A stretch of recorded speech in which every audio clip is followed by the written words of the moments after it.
শিরিক এমন মারাত্মক গুনাহ। বলে হুজুর শিরিক কারে কয়, কেমনে শিরিক হয়? উলামায়ে কেরাম এই শিরিককে দুই ভাগে ভাগ করেছেন। এক নাম্বার হলো শিরকুন আকবার, দুই নাম্বার হলো শিরকুন আসগর। ভিন্ন ব্যাখ্যায় বলেছেন শিরকুন খফি, শিরকুন জলিম।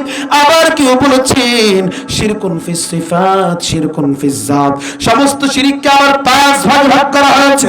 এক নাম্বার হলো শিরকুন ফিল কুদরাত, দুই নাম্বার হলো শিরকুন ফিল ইলম, তিন নাম্বার হলো শিরকুন ফি হুকুম, চার নাম্বার হলো শিরকুন ফিস সামিঈ ওয়াল বাসার, পাঁচ নাম্বার হলো শিরকুন ফি ইবাদাত।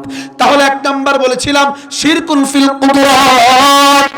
এই কুষ্টিয়ার মুসলমান আওয়াজ দিয়ে বলেন তো, সন্তান দেওয়ার কুদরতি ক্ষমতা কার? আর জোরে আওয়াজ দিয়ে বলেন কার? রিজিক দেওয়ার কুদরতি ক্ষমতা কার? সন্তান দেওয়ার কুদরতি ক্ষমতা কার?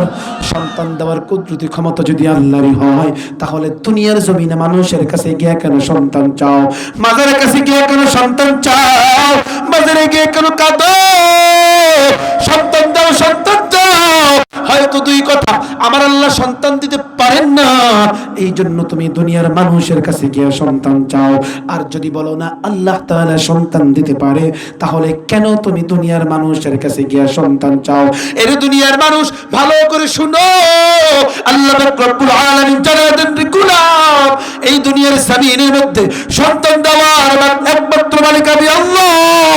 কাউকে আমি আল্লাহ ছেড়ে দেই, আবার কাউকে মেরে দেই, আবার কাউকে কোনোটাই দেই না, আবার কাউকে দুটোটাই দেই। এটা একমাত্র ক্ষমতা আমি আল্লাহ। দুনিয়ার জমিনে যেই বান্দা এটা অস্বীকার করবে, ওই বান্দার কি ঈমান থাকবে? ঈমান থাকবে? এই জন্য দুনিয়ার জমিনে আমাদের যা কিছু প্রয়োজন রে মুমিন, সন্তানের প্রয়োজন হোক আর রিজিকের প্রয়োজন হোক, একমাত্র চাইবো কার কাছে? আর জোরে বলেন, আল্লাহর কাছে না চাইয়া দুনিয়ার মানুষের কাছে চাওয়াটাই হলো শিরিক। মানে বুঝতে পেরেছেন শিরিক কাকে বলে? বুঝতে পেরেছেন তো? আল্লাহর কাছে না চাইয়ে দুনিয়ার মানুষের কাছে চাওয়াটাই হলো শিরিক। এখন আমাদের এই দেশের মধ্যে আল্লাহর কাছে না চাইয়ে মাজারের কাছে গিয়া চাই, অন্য পীরের বাবার পীরের কাছে গিয়া চায়, এরকম কিছু আহাম্মক আছে না নাই? আচ্ছা বলেন তো বাবারা, দুনিয়ার কেউ কি দিতে পারবে সন্তান? 1000 পীরকে একসাথে চেষ্টা করলে পারবে? দেন কে? এক মুষ্টি রিজিক কেউ দিতে পারবে? দেন কে? দুনিয়ার মানুষ দিতে পারে, এটা বিশ্বাস করলে ঈমানই থাকবে না। আচ্ছা বাবা, আপনি আমাকে সত্য কথা বলুন তো, হ্যাঁ আপনার মেন অপারেটর না তাই না? মেন অপারেটর কোথায় আসেনি কেন? উনি কেন আসেনি বলেন তো বাবা?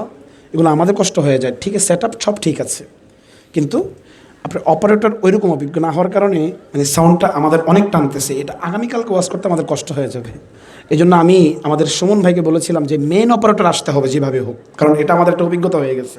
ওরা কী করে পোলাপান পাঠায় দেয়, ব্যাস তুই চালাইস, এমনি এমনি শিখায় দেয়, ও ওর মতো করে চালায়। কিন্তু মেন অপারেটর যিনি, উনি আসলে কি হয়, সাউন্ডটা পুরো পানির মতো ক্লিয়ার থাকে। এটা আমার, এই জন্য আমি প্রত্যেকটা কমিটিকে আমার স্পষ্ট বলে দেওয়া, মেন অপারেটর অবশ্যই আসতে হবে। আচ্ছা যাই হোক, একটু সাউন্ডটাকে বাবা প্লিজ, আমি কিছু বলবো না, আমি একটু সাউন্ডটা ক্লিয়ার করেন, হ্যাঁ, আমার জন্য সাউন্ডটা না টানে। আচ্ছা, তাহলে শিরিক এটা আসলে মহিলারা বেশি করে। মহিলা প্যান্ডেল করছে নাকি? আছে, এরা শুনতেছে বিষয়টা। এই সন্তানের যখন প্রয়োজন হয়, রিজিকের যখন প্রয়োজন হয়, ওরাই সবচেয়ে অমুকের কাছে তমুকের কাছে দৌড়ায়। বটগাছের নিচে যায়, বটগাছটা মোটামুটি দেখতে বড় সড়ো মোটা সোটা, তো এটার নিচে যে আল্লাহওয়ালা বসেন, তার মুখের কপালের মধ্যে লাল একটা কাপড় বাঁধা, এখানে মিনিমাম 20টা তসবিহ ছড়া ঝোলানো। জীবনে একটা পরে শেষ করছি কিনা আল্লাহ জানে। হাতের আঙ্গুল কয়টা? আংটি লাগায় 10টা। বসা থেকে যখন দাঁড়ায় ঝুনঝুনিতে একটা শব্দ হয়, মানে ভিতরে কি যে কোন জায়গায় কি লাগাইছে আল্লাহ জানে। মহিলারা এটা দেখে মনে করে এটাই হলো আসল বাবা, মানে সন্তান মনে হয় এটাই দিতে পারবে। কেউ যদি এটা বিশ্বাস করে, তার কি ঈমান থাকবে? এই শিরিক যারা করে, আমাদের সমাজের মধ্যে এখন বর্তমানে যে পরিমাণ শিরিক হচ্ছে, উঠা বসার মধ্যে আমাদের শিরিক হয়ে যাচ্ছে রে বাবা। কোরআনের মধ্যে এসেছে, অতীতে যারা শিরিক করেছে, আল্লাহ অবাধ্য হয়েছে, এই জাতিগুলাকে আল্লাহ পাক ধুলোই মিশিয়ে দিয়েছে। তো এরকম টোটাল 6টা জাতি। কয়টা? আপনারা একটু কষ্ট করে আমার সাথে কথা বলেন, কয়টা? আরো জোরে, জোরে সরে। আচ্ছা, এই 6টা জাতির কথা কোরআনে কেন এসেছে, আল্লাহ পাক কেন দিয়েছেন, উদ্দেশ্যটা কি? তার মানে বোঝা গেল এই ঘটনা থেকে আমাদের কিছু শিক্ষা আছে না নাই? কি শিক্ষা একটু পরে বুঝবেন। আমি 6টা ঘটনা একবারে, আমার সময় নেই, আমি একবারে সংক্ষিপ্ত 7-8 মিনিটের ভিতরে শেষ করব আপনাদেরকে বোঝাবার জন্য। দেখেন, এই আল্লাহর অবাধ্য জাতি হলে, শিরিক করলে আল্লাহ পাক কি ভয়াবহ আযাবগুলো দিতে পারেন, অতীতে আল্লাহ পাক দিয়ে আমাদেরকে শিক্ষা দিয়েছেন। তাহলে কয়টা যেন বলেছিলাম? আরো জোরে। 6টার মধ্যে 1 নাম্বার হলো হযরত নূহ আলাইহিস সালাতু ওয়াস সালামের কওম। হযরত নূহ আলাইহিস সালাতু ওয়াস সালামের কওম দুনিয়ার জমিনের মধ্যে শিরিক করত, মূর্তি পূজা করত। নূহ আলাইহিস সালাতু ওয়াস সালাম তাদেরকে দাওয়াত দেয়, মূর্তি পূজা বন্ধ করে এক আল্লাহর ইবাদত করো। কোরআনের কথা তো আমি যখন পড়ছি ভাবছিলাম যে আরো লম্বা হইলে আরো ভালো লাগতো, অনেক মজার। নূহ আলাইহিস সালাতু ওয়াস সালাম যখন দাওয়াত দিল মূর্তি পূজা বন্ধ করি, এক আল্লাহর ইবাদত করো, তখন তারা কি বলেছিল, তখন তারা কি রিপিট দিয়েছিল? আল্লাহ পাক কোরআনুল কারীমের মধ্যে জানা দেন, আকালু লা তাদারুন্না আলিহাতাকুম ওয়া লা তাদারুন্না ওয়াদ্দান ওয়া লা সুওয়া। আল্লাহ পাক জানা দেন রে গোলাম, নূহ আলাইহিস সালাতু ওয়াস সালাম যখন দাওয়াত দিল তখন তারা বলল, এই নূহ মনে হয় পাগল হয়ে গেছে, হঠাৎ করে এগুলা কি বলতেছে, আমরা এতদিন যাবৎ পর্যন্ত মূর্তি পূজা করে আসলাম, কেউ বাধা দিল না, হঠাৎ করে নূহ কেন আমাদেরকে বাধা দিতেছে, কারণটা কি? নূহ মনে হয় পাগল হয়ে গেছে। নূহ আলাইহিস সালাতু ওয়াস সালাম দুনিয়ার জমিনে 950 বছর হায়াত পেয়েছেন। কত বছর? আমরা বাঁচবো 1000 বছর? হ্যাঁ, নূহ আলাইহিস সালাতু ওয়াস সালাম 950 বছর তিনি কোরআনের কথা বলেছেন, দ্বীনের দাওয়াত দিয়েছেন।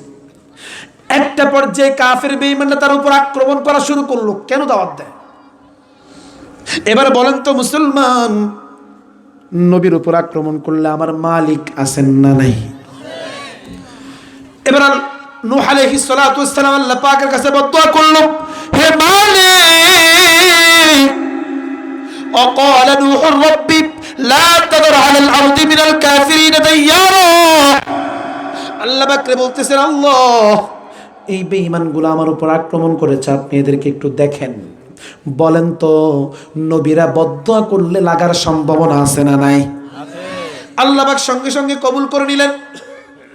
আল্লাহ পাক রব্বুল আলামিন বলতেছেন, হে নূহ তুমি একটা নৌকা বানাও, ওই নৌকার মধ্যে যারা নাকি ঈমান এনেছে তুমি তাদেরকে নৌকার মধ্যে উঠায় নাও, আর কাফির বেঈমানগুলোর উপর আমি আল্লাহ পাক রব্বুল আলামিন আযাব দিব।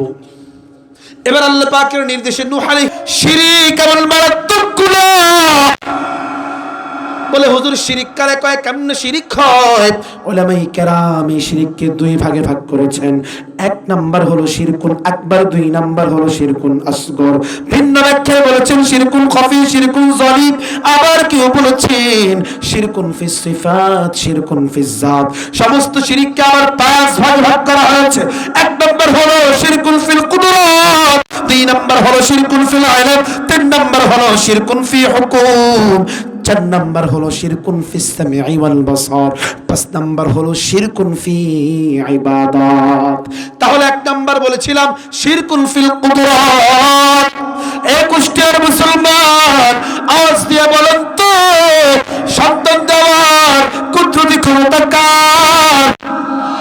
আর জোরে আওয়াজ দিয়ে বলেন কার? রিজিক দেওয়ার কুদরতি ক্ষমতা কার? সন্তান দেওয়ার কুদরতি ক্ষমতা কার? সন্তান দেওয়ার কুদরতি ক্ষমতা যদি আল্লাহরই হয়, তাহলে দুনিয়ার জমিনে মানুষের কাছে গিয়ে কেন সন্তান চাও? মাজারের কাছে গিয়ে কেন সন্তান চাও? মাজারে গিয়ে কেন কাঁদো? সন্তান দাও, সন্তান দাও। হয়তো 2 কথা, আমার আল্লাহ সন্তান দিতে পারেন না, এই জন্য তুমি দুনিয়ার মানুষের কাছে গিয়ে সন্তান চাও। আর যদি বলো না আল্লাহ তাআলা সন্তান দিতে পারে, তাহলে কেন তুমি দুনিয়ার মানুষের কাছে গিয়ে সন্তান চাও? এর দুনিয়ার মানুষ ভালো করে শুনো, আল্লাহ রব্বুল আলামিন জানাতেন রে গোলাম, এই দুনিয়ার জমিনের মধ্যে সন্তান দেওয়ার একমাত্র মালিক আমি আল্লাহ। কাউকে আমি আল্লাহ ছেড়ে দেই, আবার কাউকে মেরে দেই, আবার কাউকে কোনোটাই দেই না, আবার কাউকে দুটোটাই দেই। এটা একমাত্র ক্ষমতা আমি আল্লাহ। দুনিয়ার জমিনে যেই বান্দা এটা অস্বীকার করবে, ওই বান্দার কি ঈমান থাকবে? ঈমান থাকবে? এই জন্য দুনিয়ার জমিনে আমাদের যা কিছু প্রয়োজন রে মুমিন, সন্তানের প্রয়োজন হোক আর রিজিকের প্রয়োজন হোক, একমাত্র চাইবো কার কাছে? আর জোরে বলেন, আল্লাহর কাছে না চাইয়া দুনিয়ার মানুষের কাছে চাওয়াটাই হলো শিরিক। মানে বুঝতে পেরেছেন শিরিক কাকে বলে? বুঝতে পেরেছেন তো? আল্লাহর কাছে না চাইয়ে দুনিয়ার মানুষের কাছে চাওয়াটাই হলো শিরিক। এখন আমাদের এই দেশের মধ্যে আল্লাহর কাছে না চাইয়ে মাজারের কাছে গিয়া চাই, অন্য পীরের বাবার পীরের কাছে গিয়া চায়, এরকম কিছু আহাম্মক আছে না নাই? আচ্ছা বলেন তো বাবারা, দুনিয়ার কেউ কি দিতে পারবে সন্তান? 1000 পীরকে একসাথে চেষ্টা করলে পারবে? দেন কে? এক মুষ্টি রিজিক কেউ দিতে পারবে? দেন কে? দুনিয়ার মানুষ দিতে পারে, এটা বিশ্বাস করলে ইমানই থাকবে না।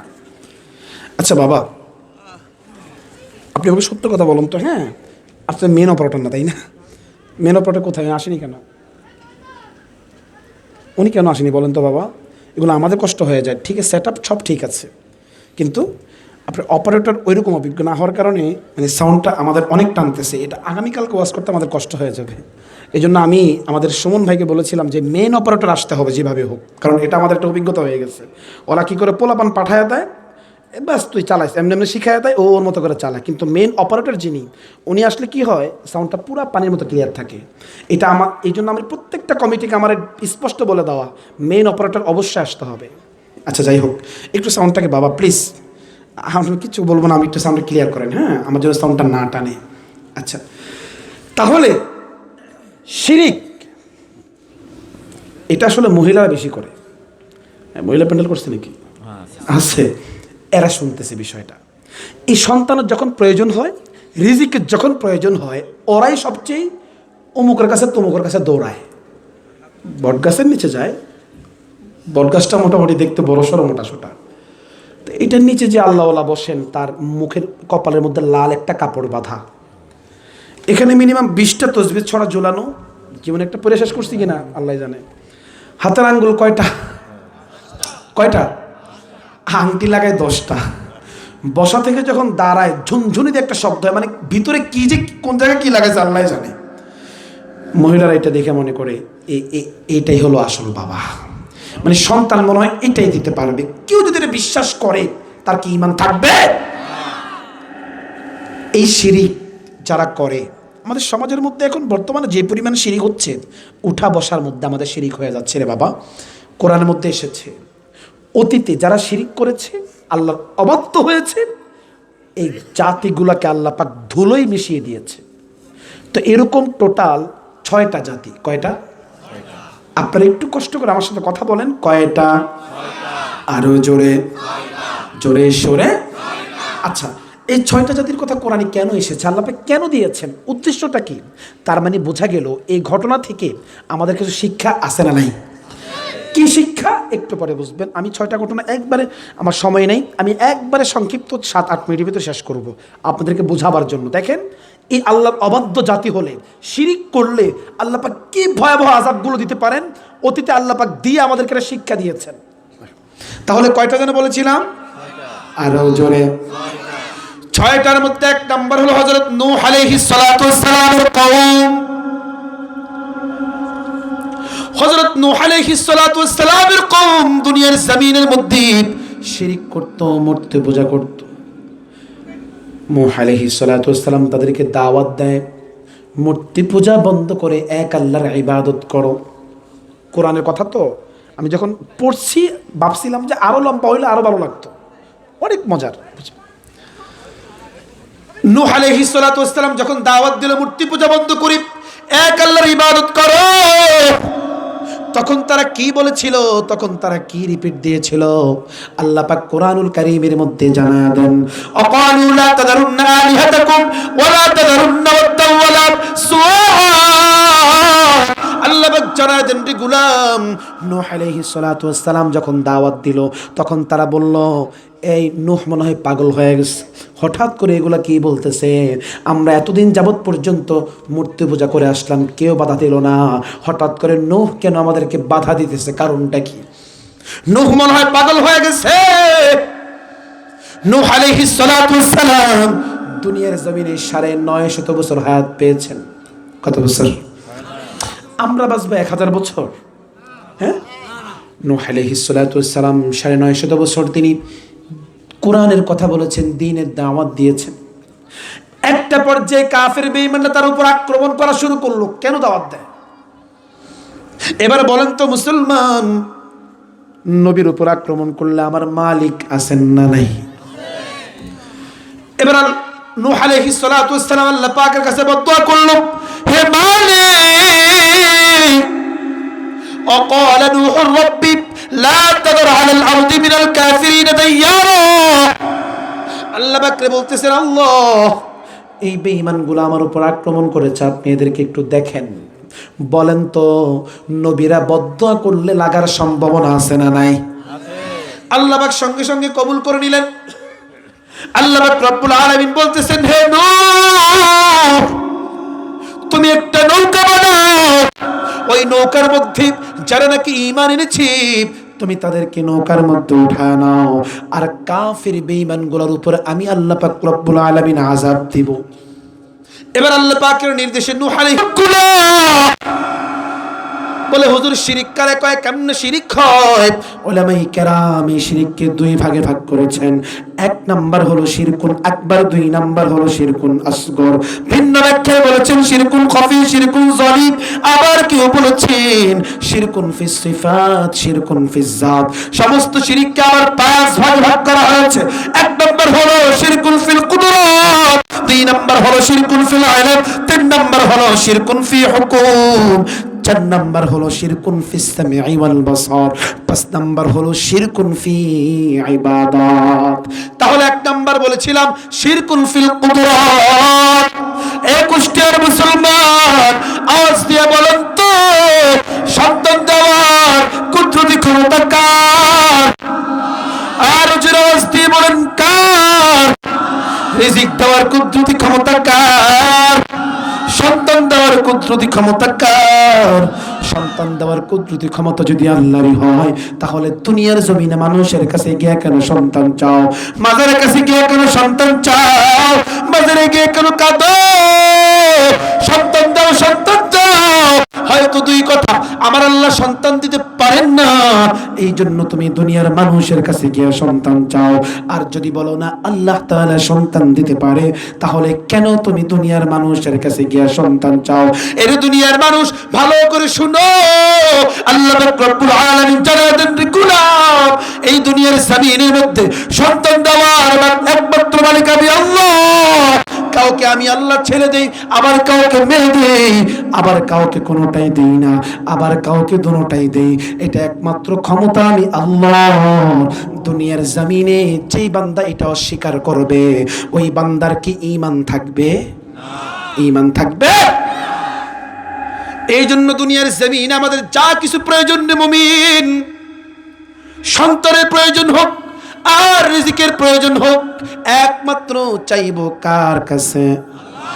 আর জোরে বলেন, আল্লাহর কাছে না চাইয়া দুনিয়ার মানুষের কাছে চাওয়াটাই হলো শিরিক। মানে বুঝতে পেরেছেন শিরিক কাকে বলে? বুঝতে পেরেছেন তো? আল্লাহর কাছে না চাইয়ে দুনিয়ার মানুষের কাছে চাওয়াটাই হলো শিরিক। এখন আমাদের এই দেশের মধ্যে আল্লাহর কাছে না চাইয়ে মাজারের কাছে গিয়া চাই, অন্য পীরের বাবার পীরের কাছে গিয়া চায়, এরকম কিছু আহাম্মক আছে না নাই? আচ্ছা বলেন তো বাবারা, দুনিয়ার কেউ কি দিতে পারবে সন্তান? ১০০০ পীরকে একসাথে চেষ্টা করলে পারবে? দেন কে? এক মুষ্টি রিজিক কেউ দিতে পারবে? দেন কে? দুনিয়ার মানুষ দিতে পারে, এটা বিশ্বাস করলে ঈমানই থাকবে না। আচ্ছা বাবা, আপনি আমাকে সত্য কথা বলুন তো। হ্যাঁ, আপনার মেন অপারেটর না, তাই না? মেন অপারেটর কোথায়? আসেনি কেন? উনি কেন আসেনি বলেন তো বাবা? এগুলো আমাদের কষ্ট হয়ে যায়। ঠিক আছে, সেট আপ সব ঠিক আছে, কিন্তু আপনার অপারেটর ওইরকম অভিজ্ঞ না হওয়ার কারণে মানে সাউন্ডটা আমাদের অনেক টানতেছে, এটা আগামীকালকে ওয়াজ করতে আমাদের কষ্ট হয়ে যাবে। এই জন্য আমি আমাদের সুমন ভাইকে বলেছিলাম যে মেন অপারেটর আসতে হবে যেভাবে হোক, কারণ এটা আমাদের একটা অভিজ্ঞতা হয়ে গেছে। ওরা কী করে পোলাপান পাঠায় দেয়, বাস তুই চালাইস, এমনি এমনি শিখায় দেয়, ওর মতো করে চালায়। কিন্তু মেন অপারেটর যিনি, উনি আসলে কি হয়, সাউন্ডটা পুরো পানির মতো ক্লিয়ার থাকে। এটা আমার, এই জন্য আমার প্রত্যেকটা কমিটিকে আমার স্পষ্ট বলে দেওয়া, মেন অপারেটর অবশ্যই আসতে হবে। আচ্ছা যাই হোক, একটু সাউন্ডটাকে বাবা প্লিজ, আমি কিছু বলবো না, আমি একটু সাউন্ডটা ক্লিয়ার করেন, হ্যাঁ, আমার জন্য সাউন্ডটা না টানে। আচ্ছা, তাহলে শিরিক এটা আসলে মহিলারা বেশি করে। মহিলা প্যান্ডেল করছে নাকি? আছে, এরা শুনতেছে বিষয়টা। এই সন্তানের যখন প্রয়োজন হয়, রিজিকের যখন প্রয়োজন হয়, ওরাই সবচেয়ে অমুকের কাছে তমুকের কাছে দৌড়ায়, বটগাছের নিচে যায়। বটগাছটা মোটামুটি দেখতে বড় সড়ো মোটা সোটা, তো এটার নিচে যে আল্লাহওয়ালা বসেন, তার মুখের কপালের মধ্যে লাল একটা কাপড় বাঁধা, এখানে মিনিমাম 20টা তসবিহ ছড়া ঝোলানো। জীবনে একটা পরে শেষ করছি কিনা আল্লাহ জানে। হাতের আঙ্গুল কয়টা, আংটি লাগায় 10টা। বসা থেকে যখন দাঁড়ায় ঝুনঝুনি দিয়ে একটা শব্দ হয়, মানে ভিতরে কি যে কোন জায়গায় কি লাগাইছে আল্লাহ জানে। মহিলারা এটা দেখে মনে করে এটাই হলো আসল বাবা, মানে সন্তান মনে হয় এটাই দিতে পারবে। কেউ যদি এটা বিশ্বাস করে, তার কি ঈমান থাকবে? এই শিরিক যারা করে, আমাদের সমাজের মধ্যে এখন বর্তমানে যে পরিমাণ শিরিক হচ্ছে, উঠা বসার মধ্যে আমাদের শিরিক হয়ে যাচ্ছে রে বাবা। কোরআনের মধ্যে এসেছে, অতীতে যারা শিরিক করেছে, আল্লাহ অবাধ্য হয়েছে, এই জাতিগুলাকে আল্লাহ পাক ধুলোই মিশিয়ে দিয়েছে। তো এরকম টোটাল 6টা জাতি। কয়টা? আপনারা একটু কষ্ট করে আমার সাথে কথা বলেন, কয়টা? আরো জোরে, জোরে সরে। আচ্ছা, এই 6টা জাতির কথা কোরআনে কেন এসেছে, আল্লাহ পাক কেন দিয়েছেন, উদ্দেশ্যটা কি? তার মানে বোঝা গেল এই ঘটনা থেকে আমাদের কিছু শিক্ষা আছে না নাই? কি শিক্ষা একটু পরে বুঝবেন। আমি 6টা ঘটনা একবারে, আমার সময় নেই, আমি একবারে সংক্ষিপ্ত 7-8 মিনিটের ভিতরে শেষ করব আপনাদেরকে বোঝাবার জন্য। দেখেন, এই আল্লাহর অবাধ্য জাতি হলে, শিরিক করলে আল্লাহ পাক কি ভয়াবহ আযাবগুলো দিতে পারেন, অতীতে আল্লাহ পাক দিয়ে আমাদেরকে শিক্ষা দিয়েছেন। তাহলে কয়টা যেন বলেছিলাম? আরো জোরে। 6টার মধ্যে 1 নাম্বার হলো হযরত নূহ আলাইহিস সালাতু ওয়াস সালামের কওম। হযরত নূহ আলাইহিস সালাতু ওয়াস সালামের কওম দুনিয়ার জমিনের মধ্যে শিরিক করত, মূর্তি পূজা করত।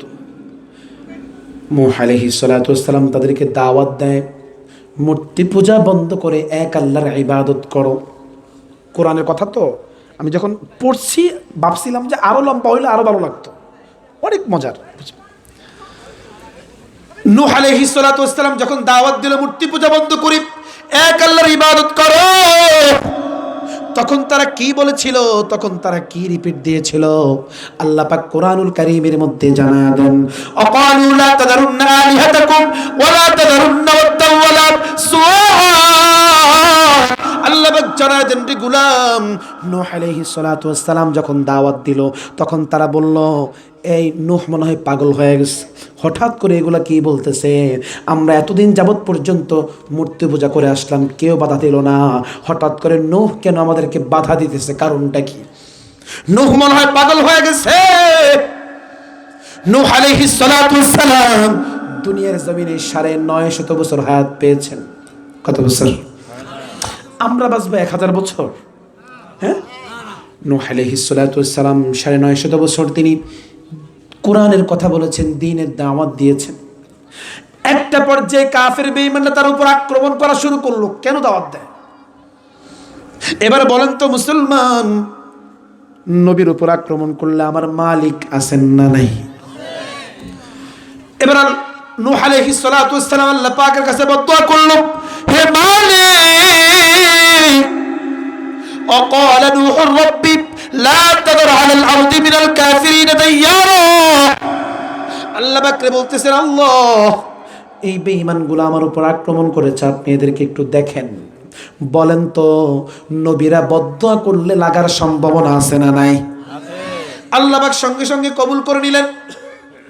আল্লাহ পাক রব্বুল আলামিন বলতেছেন, হে নূহ, তুমি একটা নৌকা বানাও, ওই নৌকার মধ্যে যারা নাকি ঈমান এনেছে তুমি তাদেরকে নৌকার মধ্যে উঠায় নাও, আর কাফির বেঈমানগুলোর উপর আমি আল্লাহ পাক রব্বুল আলামিন আযাব দিব।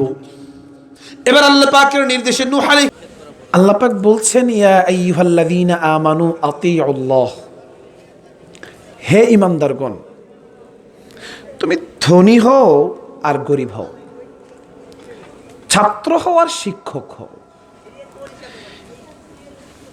ইমাম হও আর মুয়াজ্জিন হও, বাংলাদেশি হও আর ভিনদেশি হও, তোমরা আতিউল্লাহ, আল্লাহর আনুগত্য করো, ওয়া আতিউর রাসূল, এবং রাসূলের আনুগত্য করো, ওয়ালা তুবতিলু আমালাকুম, আর আপনারা যে ইবাদত করেন, নামাজ পড়েন, হজ করেন, যাকাত দেন, সদকা করেন, এই আমলগুলো যেন কোনো গুনাহের কারণে বিনষ্ট না হয়। আচ্ছা বাবারা, আপনারা একটু অন্তর থেকে জবাব দেন তো, আমরা যে নামাজ পড়ি, রোজা রাখি, দান করি, সদকা করি, যতটুকুই ইবাদত আমরা করি, এই ইবাদতগুলো নষ্ট হয়ে যাক, এটাকে আমরা কেউ চাই? কিন্তু আল্লাহ পাক এখানে কি বলেছেন? ওয়ালা তুবতিলু আমালাকুম, তোমাদের ইবাদতগুলো যেন কোনো গুনাহের কারণে নষ্ট না হয়।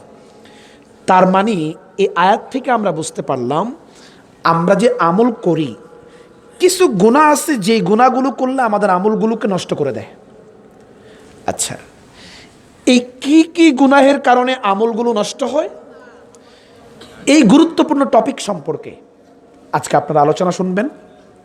তো আল্লাহ পাক শুরুর দিকে যে কথাটা বলেছেন আল্লাহর আনুগত্য এবং রসুলের আনুগত্য সম্পর্কে, আল্লাহ পাক যে বলেছেন আমার আনুগত্য করো, বাবার একটু বলেন সবাই, আমরা যদি আল্লাহর আনুগত্য করতাম তাহলে অন্যায়ের দিকে আমরা কখনো অগ্রসর হতাম? সবাই বলেন। সুদ খেতাম, ঘুষ খেতাম, জুলুম করতাম, নামাজ বাদ দিতাম, মানি না বলেই এই অন্যায়গুলো আমরা করি। যদি মানতাম, এলাকার মধ্যে কখনো সুদ খাইতাম না, ঘুষ খাইতাম না। আপনাদের এই দোয়াপাড়ার মধ্যে সুদ না থাকলে অন্য অন্য এলাকায় অনেক বেশি আছে, কিন্তু আপনাদের দোয়াপাড়ার মধ্যে নাই, তাই না? দোয়াপাড়া আছে, দোয়াপাড়ায় বেলা আছে রে। এখন দোয়াপাড়ার মুসলমানদেরকে আল্লাহ পাকের পক্ষ থেকে একটা অ্যান্টিবায়োটিক দিছে আর কি। এটা আল্লাহ পাকের পক্ষ থেকে না, আমার পক্ষ থেকে না। এখন এই অ্যান্টিবায়োটিক যদি দেই, গা বেশি চুলকানি লাগবে না? হ্যাঁ, আবার আমার উপর হামলা করিয়েন না। হ্যাঁ, মানে এটা কোনো সমস্যা আছে নাকি? আমি যদি ইচ্ছা মতো কথা বলি কোনো সমস্যা আছে? বাধা আছে নাকি? মানে আপনাদের পক্ষ থেকে কোনো বাধা আছে? আরে বাধা দিলেও তো আমি করবো। কোরআনের কথা বলতে আবার কি বাধাটা দেখি? আবার কারো অনুমতি লাগে নাকি? সুনামগঞ্জে গিয়েছিলাম, আমি ফেসবুকে পোস্ট করেছিলাম, অনেকের সাথে এখানে ফেসবুকে আমার অ্যাড রয়েছে। তো সুনামগঞ্জে গিয়েছিলাম, আমি একটা বিষয় আলোচনা করেছি, মারাত্মক কঠিন একটা বিষয়। পাশেই হলো মাজার। আমি জানতাম না যে এখানে যে এত রোগী। আমি যখন ওষুধ দিয়েছি গায়ের মধ্যে লেগে গেছে। গায়ে লাগাতে কমিটি এতটাই খারাপ আচরণ আমার সাথে করেছে, সাথে সাথে 349 কল দিয়ে পুলিশানের সবগুলো থানায় ঢুকাইছি, সুন্দর ঢুকাই দিছি। এরা কয় হুজুর এইটা আপনি কি করলেন? আসলে যেটা যেমন কুকুর তেমন মগর, স্পষ্ট কথা। আমি আমার দাওয়াত দিয়ে নিচ্ছেন আপনারা কেন? কোরআনের কথা বলার জন্য, কোরআনে যা এসেছে তা ব্যক্ত করার জন্য। আমি কি আপনার অর্ডার অনুযায়ী কথা বলবো নাকি? আপনি যেটা বলবেন হুজুর এটা বলার দরকার নাই, না না না না, আমি আমার মতোটা বলবো। তবে আমি কোনো রাজনীতির বিষয়ে কথা বলি না। কোরআন হাদিস থেকে আমি কথা বলবো, কোরআন থেকে কথা বলবো, ব্যাস, এটা হলো আমার কথা। তো আল্লাহ পাক একটা অ্যান্টিবায়োটিক দিয়েছেন, যারা সুদ খায়, ঘুষ খায়, দোয়াপাড়ার সুদখোররা ভালো করে শোনেন, যারা সুদ খায় এরা, ধরেন কথার কথা, আপনাকে যদি 1 কোটি টাকা দেওয়া হয়, আপনি আপন মায়ের সঙ্গে জিনা করেন, পারবেন? আচ্ছা চুপচাপ যেন রয়েছেন, মনে হয় যে পারবেন। পারবেন? পারবেন? আচ্ছা, যারা সুদ খায় এরা আপন মায়ের সঙ্গে জিনা করে, নাউজুবিল্লাহ বলবেন না? কি অদ্ভুত কথা এটা! এমনিটা অসম্ভব কাজ, কিন্তু এই সুদের মাধ্যমে আপনি আপনার আপন মায়ের সঙ্গে জিনা করতেছেন। এই কথাটা কখনো কল্পনা করেছেন আপনি? ইমাম সাহেব, খতিব সাহেব বয়ান করতে করতে তার জবান দিয়া ফেনা ছোটা এলায়, তারপর আপনারা আপনাদের কাজ করে যাচ্ছেন। মিয়া, আরে ইমাম সাহেবের বুড়া আঙ্গুল দেখায় ইচ্ছা মতো হারাম কামাইতেছেন, সম্পদের পাহাড় কামাইতেছেন। এই সম্পদের পাহাড় যে করতেছেন, বাবারা একটু জবাব দেন তো, এই সম্পদের পাহাড় নিয়ে কি আপনি কবরে যাইতে পারবেন? পারবেন না তো। এখান থেকে যারাই গিয়েছে অতীতে, কেউ কিচ্ছু নিয়ে যেতে পারে নাই। মৃত্যু হবে এটা নিশ্চিত, এতে কোনো সন্দেহ নাই। আপনার দাদা আপনি মনে করেন যে এই সম্পদগুলো আপনার, এগুলো নিয়ে যাবেন কবরে। আপনার দাদা, কথাগুলো শুনেন বাবা, এদিকে তাকান সবাই, এদিকে তাকান, আমার দিকে তাকান, একটা জোরে সোরে আমিন বলেন তো, আরো জোরে বলেন আমিন। একটা মানুষ যদি ডিস্টার্ব করেন, আমার চোখ কিন্তু ক্যামেরার মতো, আমি স্পষ্ট দেখতে পাচ্ছি কে একটু একটু ডিস্টার্ব করতেছে। একজন ডিস্টার্ব করার কারণে এর দিকে আরো 10 জন তাকাচ্ছে, এমন যেন না হয়। বাবা আপনাদেরকে আমার খুব ভালো লাগতেছে, কেন যেন আমি জানি না। আমি এই মানুষ দেখে আলোচনা আমি খুব কমই করি, কিন্তু আপনাদেরকে কেন যেন আমার ভালো লাগতেছে, আলোচনা আমার বেরোচ্ছে, আলহামদুলিল্লাহ, সমস্যা নেই। আপনি একটু মনোযোগ দিন আমার কথাগুলোতে। তো আপনার দাদা দাবি করেছিল এই জমিন আমার, এই বাড়ি আমার, এই গাড়ি আমার, এই সব আমার। সে চলে যাওয়ার পরে আপনার বাবা দাবি করতেছে এই গাড়ি আমার, এই বাড়ি আমার, এই জায়গা আমার, জমিন আমার, সব আমার। আপনার বাবা যাওয়ার পরে এখন আপনি দাবি করতেছেন এই সব কিছু আমার। আপনি যাওয়ার পরে আপনার সন্তান দাবি করবে এই সব কিছু আমার। আচ্ছা বলেন তো, এক এক এক এক যাওয়ার পরে সবাই যখন থাকে এই স্টেজে পৃথিবীর জমিনে, ততক্ষণ বলে এগুলো আমার আমার আমার। চলে যাওয়ার পর আরেকজন দাবি করা আমার। তার মানে বোঝা গেল এগুলো কারো কিচ্ছু না। যতদিন পর্যন্ত সে দুনিয়াতে থাকবে ততদিন পর্যন্ত সে অভিনয় করবে এগুলো আমার। এই পৃথিবীটা হচ্ছে একটা স্টেজ, আমরা হচ্ছে অভিনেতা আর অভিনেত্রী, জাস্ট একটা অভিনয় আমরা করছি। আল্লাহ কয় বান্দা তোমরা তো জাস্ট একটা অভিনয় করতেছো। কি অভিনয়? যে এগুলো আমার আমার আমার আমার, আসলে কিচ্ছু তোমার না, তুমি শুধু এটা অভিনয় করতেছো। তুমি চলে আসার পর আরেকজন দাবি করবে এগুলো আমার। কিচ্ছু নিয়ে আমরা কবরে যাইতে পারবো? একদিন যে চলে যাব, মৃত্যু হবে এটা নিশ্চিত, এতে কোনো সন্দেহ আছে? এই কথাটা বলেছেন কে?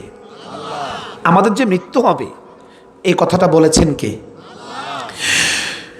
বিসমিল্লাহির রহমানির রহিম। আরেকটু জোরে বলতে হয় না বাবারা?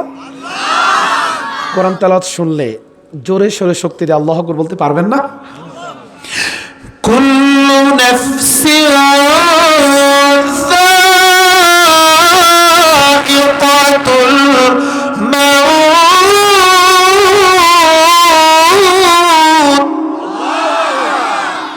মৃত্যু হবে, আমরা একদিন চলে যাব, এই কথাটা বলেছেন কে? আল্লাহ। এই মোল্লার কথার মধ্যে সন্দেহ থাকতে পারে, কিন্তু আল্লাহর কথার মধ্যে কোনো সন্দেহ আছে? এবার আমরা একটু সামনের দিকে আরেকটু আগাই, এবার আরো ভালো লাগবে। কথা আপনার যত শুনবেন মনোযোগ দিয়ে ততই ভালো লাগবে। জ্ঞানীরা সবসময় কথা থেকে শিক্ষা নেয়, কথা মনোযোগ দিয়ে শুনে। আর মূর্খরা সবসময় কথা শুনে যায় কিন্তু কিছু শিক্ষা নিতে পারে না, এক কান দিয়ে ঢুকায় আর এক কান দিয়ে বের করে। আমি চাই আপনারা সকলে জ্ঞানী, এখানে ইয়াং জেনারেশন যারা আছেন আলহামদুলিল্লাহ, আপনারা একটু কথাগুলো শুনতে হবে। আল্লাহ পাক বলতেছেন আমার আনুগত্য করো এবং নবীর আনুগত্য করো। এবার যে হাদিসটা আমি পড়েছি, লা তাআতা লি মাখলুকিন ফি মাসিয়াতিল খালিক, আল্লাহকে অসন্তুষ্টি করে দুনিয়ার ভিন্ন কারো আদেশ নির্দেশ গ্রহণ করা, মানা, সমর্থন করা, এটা চূড়ান্তভাবে হারাম। এ হলো আয়াত হাদিসের সংক্ষিপ্ত তরজমাই আর কি। এবার কিছু অনুবাদ, এবার একটু শুনেন। আল্লাহ পাক মুমিনদেরকে বলতেছে, কারণ মুমিনের জন্যই একমাত্র জান্নাত, পৃথিবীর জমিনে মুমিন ছাড়া আর কেউ জান্নাত পাবে না। এই জন্য আল্লাহ পাক মুমিনদেরকে বলতেছেন। কেন? মুমিন কারা? যারা আল্লাহ এবং তার রাসূলের প্রতি ঈমান এনেছেন। কারা ঈমান আনছেন?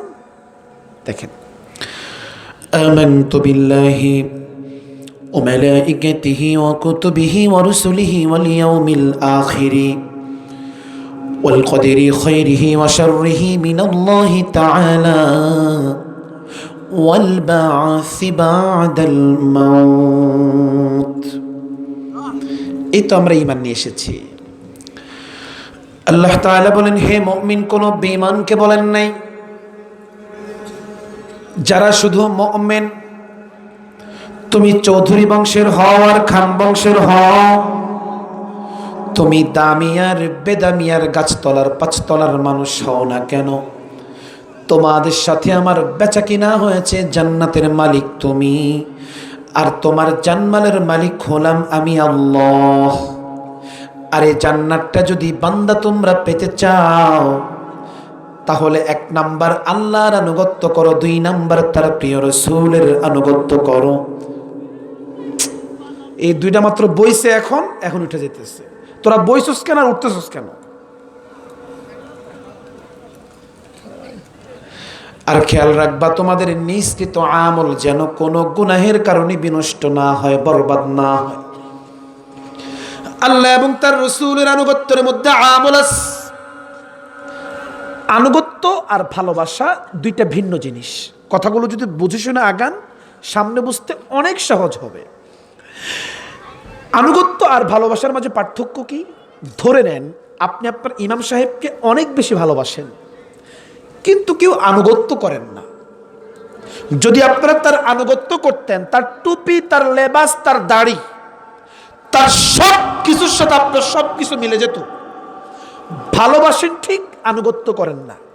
ওই আবু জাহেল, আবু লাহাব, আবু তালেব, এরা নবীকে ভালোবাসতো কিন্তু নবীর আনুগত্য করতো না। তো শুধুমাত্র নবীকে ভালোবাসলেই চলবে না, নবীর আনুগত্যও করতে হবে। এবার বোঝেন অনুসরণ আর অনুকরণ কাকে বলে। সন্তান মায়ের অনুসরণ করে, বাবার অনুসরণ করে, বড় ভাই তার বড়দেরকে সে অনুসরণ করে। আমি যেভাবে খাই সন্তান ওভাবে খায়, আমি যেভাবে ঘুমাই সন্তান ওভাবে ঘুমায়, আমি যেইভাবে যেই তরিকায় খানা খাই সন্তানও ওই তরিকায় খানা খাওয়ার ফিকির করে। আমি যেইভাবে মানুষের সাথে কথা বলি সন্তান ওইভাবে কথা বলার চেষ্টা করে। আমি যেইভাবে যেই থিওরিতে ঘর সংসার চালাই, ব্যক্তি জীবন চালাই, সন্তান ওই সব কিছুকে ফলো করে। এটা হলো অনুসরণ অনুকরণ। আর এই অনুসরণ অনুকরণ ছাড়া নবীর পূর্ণ শাফায়াত পাওয়া যাবে না। নবী বলেন, যে ব্যক্তি আমার আনুগত্য করবে সে জান্নাতের মেহমান। সুবহানাল্লাহ বলবেন না? قال النبي صلى الله عليه وآله وسلم كل أمتي يدخلون الجنة إلا من أبى قيل من أبى قال من أطاعني دخل الجنة ومن عصاني فقد أبى আল্লাহর নবী বলেন, দুনিয়ার সমস্ত মুমিন হলো জান্নাতের মেহমান, শুধুমাত্র যারা আমার স্বীকার করে তারা ব্যতীত। قيل يا رسول الله من أبى কে আপনাকে স্বীকার করে?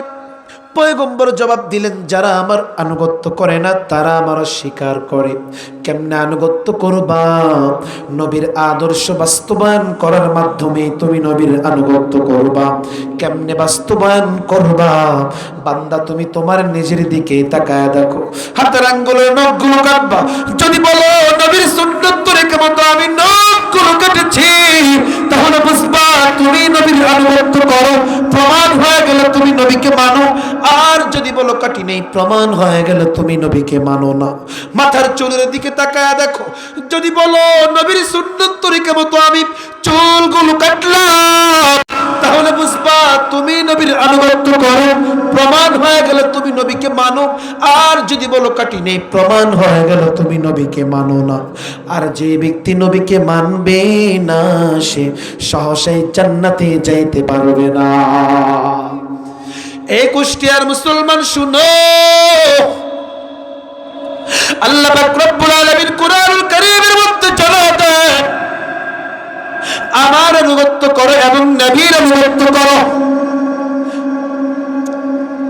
মনিটরে এত কেন? এটা কি বলে? এটাকে একটা টু শব্দ করার পরে প্রচুর পরিমাণ আওয়াজ হতে থাকে, আর সাউন্ডটা টানতেছে প্রচুর। আমার গলা কিন্তু ফেটে যাবে, একটু ঠিক করেন। আল্লাহ পাক বলেন আমার আনুগত্য করো এবং নবীর আনুগত্য করো। আমরা আজকে আল্লাহকে কতটুকু মানি, রাসূলকে কতটুকু মানি? আজকে নবীর রাস্তা হচ্ছে ডান দিকে, উম্মত চলে বাম দিকে। নবীর রাস্তা হচ্ছে এইদিকে, উম্মত চলে ওইদিকে। কপালের মধ্যে ব্যানার লাগাও তুমি নবীর বড় আশিক। আসলে তুমি জানো না, তুমি নবীর আশিক নামের দুনিয়ার জমিনে বড় একটা ধোঁকাবাজ। যদি তুমি নবীকে ভালোবাসো, এরে আল্লাহর গোলাম, দুনিয়ার মধ্যে মানুষ মানুষকে ভালোবেসে তার কথাই উঠে আর বস। যদি তুমি নবীকে ভালোবাসো, তাহলে বলো নবীর সুন্নতের টুপি মাথায় দিতে তোমার বাধা কেন? নবীর সুন্নতের দাড়ি গাড়া লাগাইতে তোমার বাধা কেন? নবীর সুন্নতের পোশাকটা তোমার বডির মধ্যে লাগাইতে সমস্যাটা কোথায়?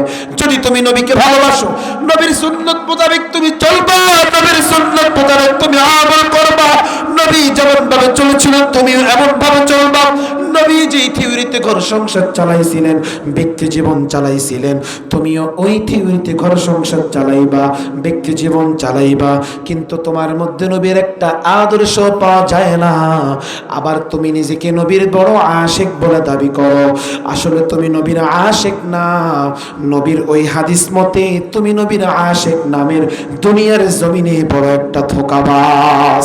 ঠিক কিনা ভাইয়েরা আমার? আল্লাহ তাআলা বলেন ইয়া আইয়ুহাল্লাযীনা আমানু আতিউল্লাহ ওয়া আতিউর রাসূল। আল্লাহ বলেন আমার আনুগত্য করো এবং নবীর আনুগত্য করো। মুসলমান ইমানদার একটু আওয়াজ দিয়ে বলেন তো, এখন যদি কেউ আল্লাহর আনুগত্য করে কিন্তু নবীর আনুগত্য না করে, বলেন এটা কি আল্লাহর আনুগত্য করা হবে? কেউ যদি আমাকে ভালোবাসেন কিন্তু আমার সন্তানের সাথে বেঈমানি করেন, এটা কি আমাকে ভালোবাসা হবে?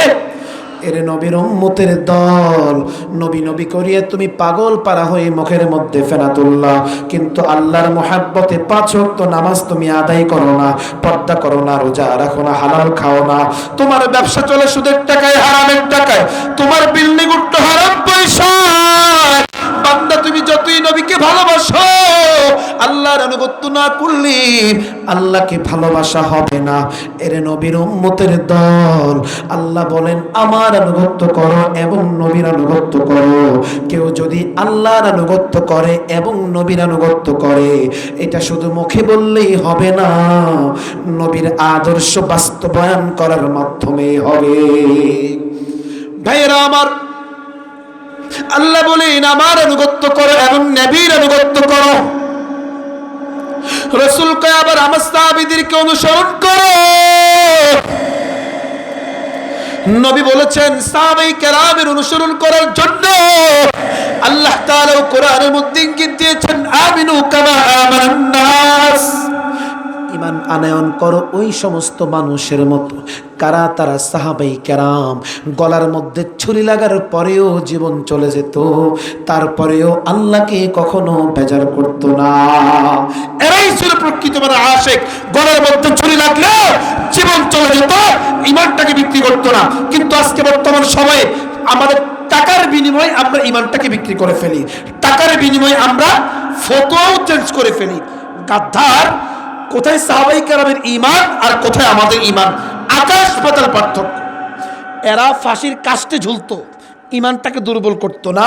আর আজকে আমাদেরকে পিস্তল ঠেকাইলেই আমাদের ঈমানটা দুর্বল হয়ে যাবে, এবং কি টাকার লোভ দেখাইলেই আমাদের ঈমানটা আমরা বিক্রি করতে প্রস্তুত হয়ে যাই। আমাদের ঈমান, আমাদের হালত হচ্ছে এমন। আল্লাহ পাক সাহাবায়ে কেরামের ঈমানের মতো আমাদের ঈমানটা বানায়া দেখ, বলেন আমিন। ভাইয়েরা আমার, আল্লাহ বলেন আমার আনুগত্য করো এবং নবীর আনুগত্য করো। আমি আল্লাহকে মানবো এবং রাসূলকে মানবো। আল্লাহ এবং আল্লাহ রাসূলকে মানতে গিয়ে যদি আমার মা বাধা দেয়, আমার মা কিন্তু দুশমন, ঠিক না? আল্লাহ এবং আল্লাহ রাসূলকে মানতে গিয়ে যদি আমার বাবা বাধা দেয়, আমার বাবা দুশমন। আল্লাহ এবং আল্লাহ রাসূলকে মানতে গিয়ে যদি আমার নেতাও বাধা দেয়, আমার নেতাও কিন্তু দুশমন, ঠিক না? আল্লাহ এবং আল্লাহ রসুলকে মানতে গিয়ে যদি আমার কোনো নেতা বাধা দেয়, তখন নেতা আর খেতা বুঝি না, সবাই মিলে প্রতিবাদ করার দরকার আছে না নাই? আল্লাহ এবং আল্লাহ রসুলকে মানতে গিয়ে আমাকে যেই বাধা হয়ে দাঁড়াবি, সেই আমার আপন না।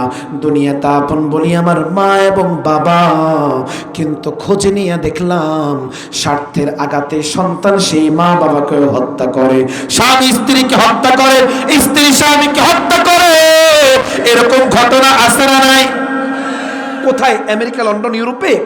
আমার সোনার বাংলাদেশে আজকে স্বামী স্ত্রীকে হত্যা করে, স্ত্রী স্বামীকে হত্যা করে।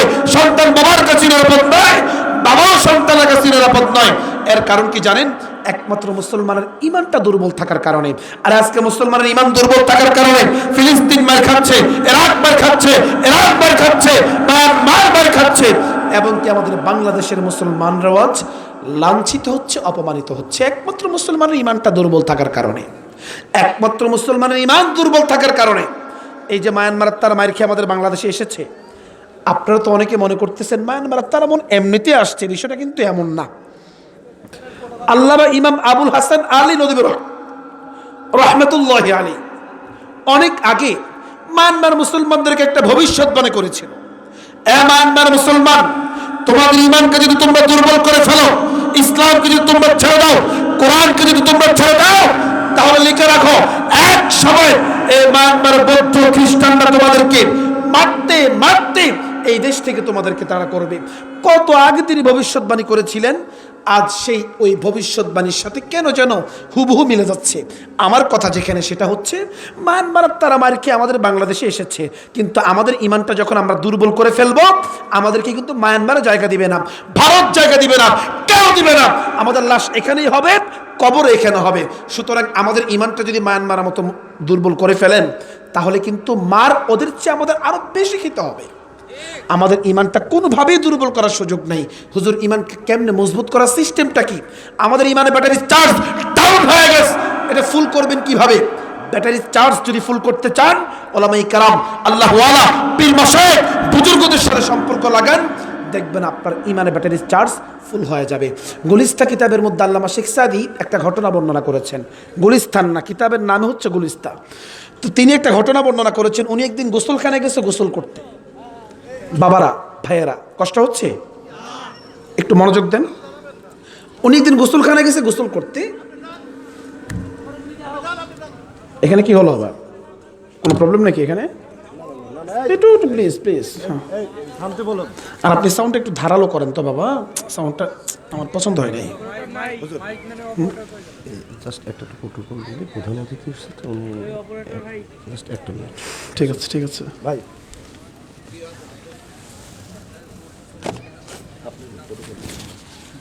প্রোটোকলটা দিয়ে দেন প্রধান অতিথি, মাইক্রোফোনটা দেন। এই হাওয়াই দিলে কেন? খেতে গেছে? আমি চালু করতে হলো না বললেও হবে না, আপনি একটু বলে দেন। না, প্রধান অতিথি যেহেতু এসেছে একটু বলা সমস্যা নেই। মাইকটা একটু অন করেন ভাইয়া।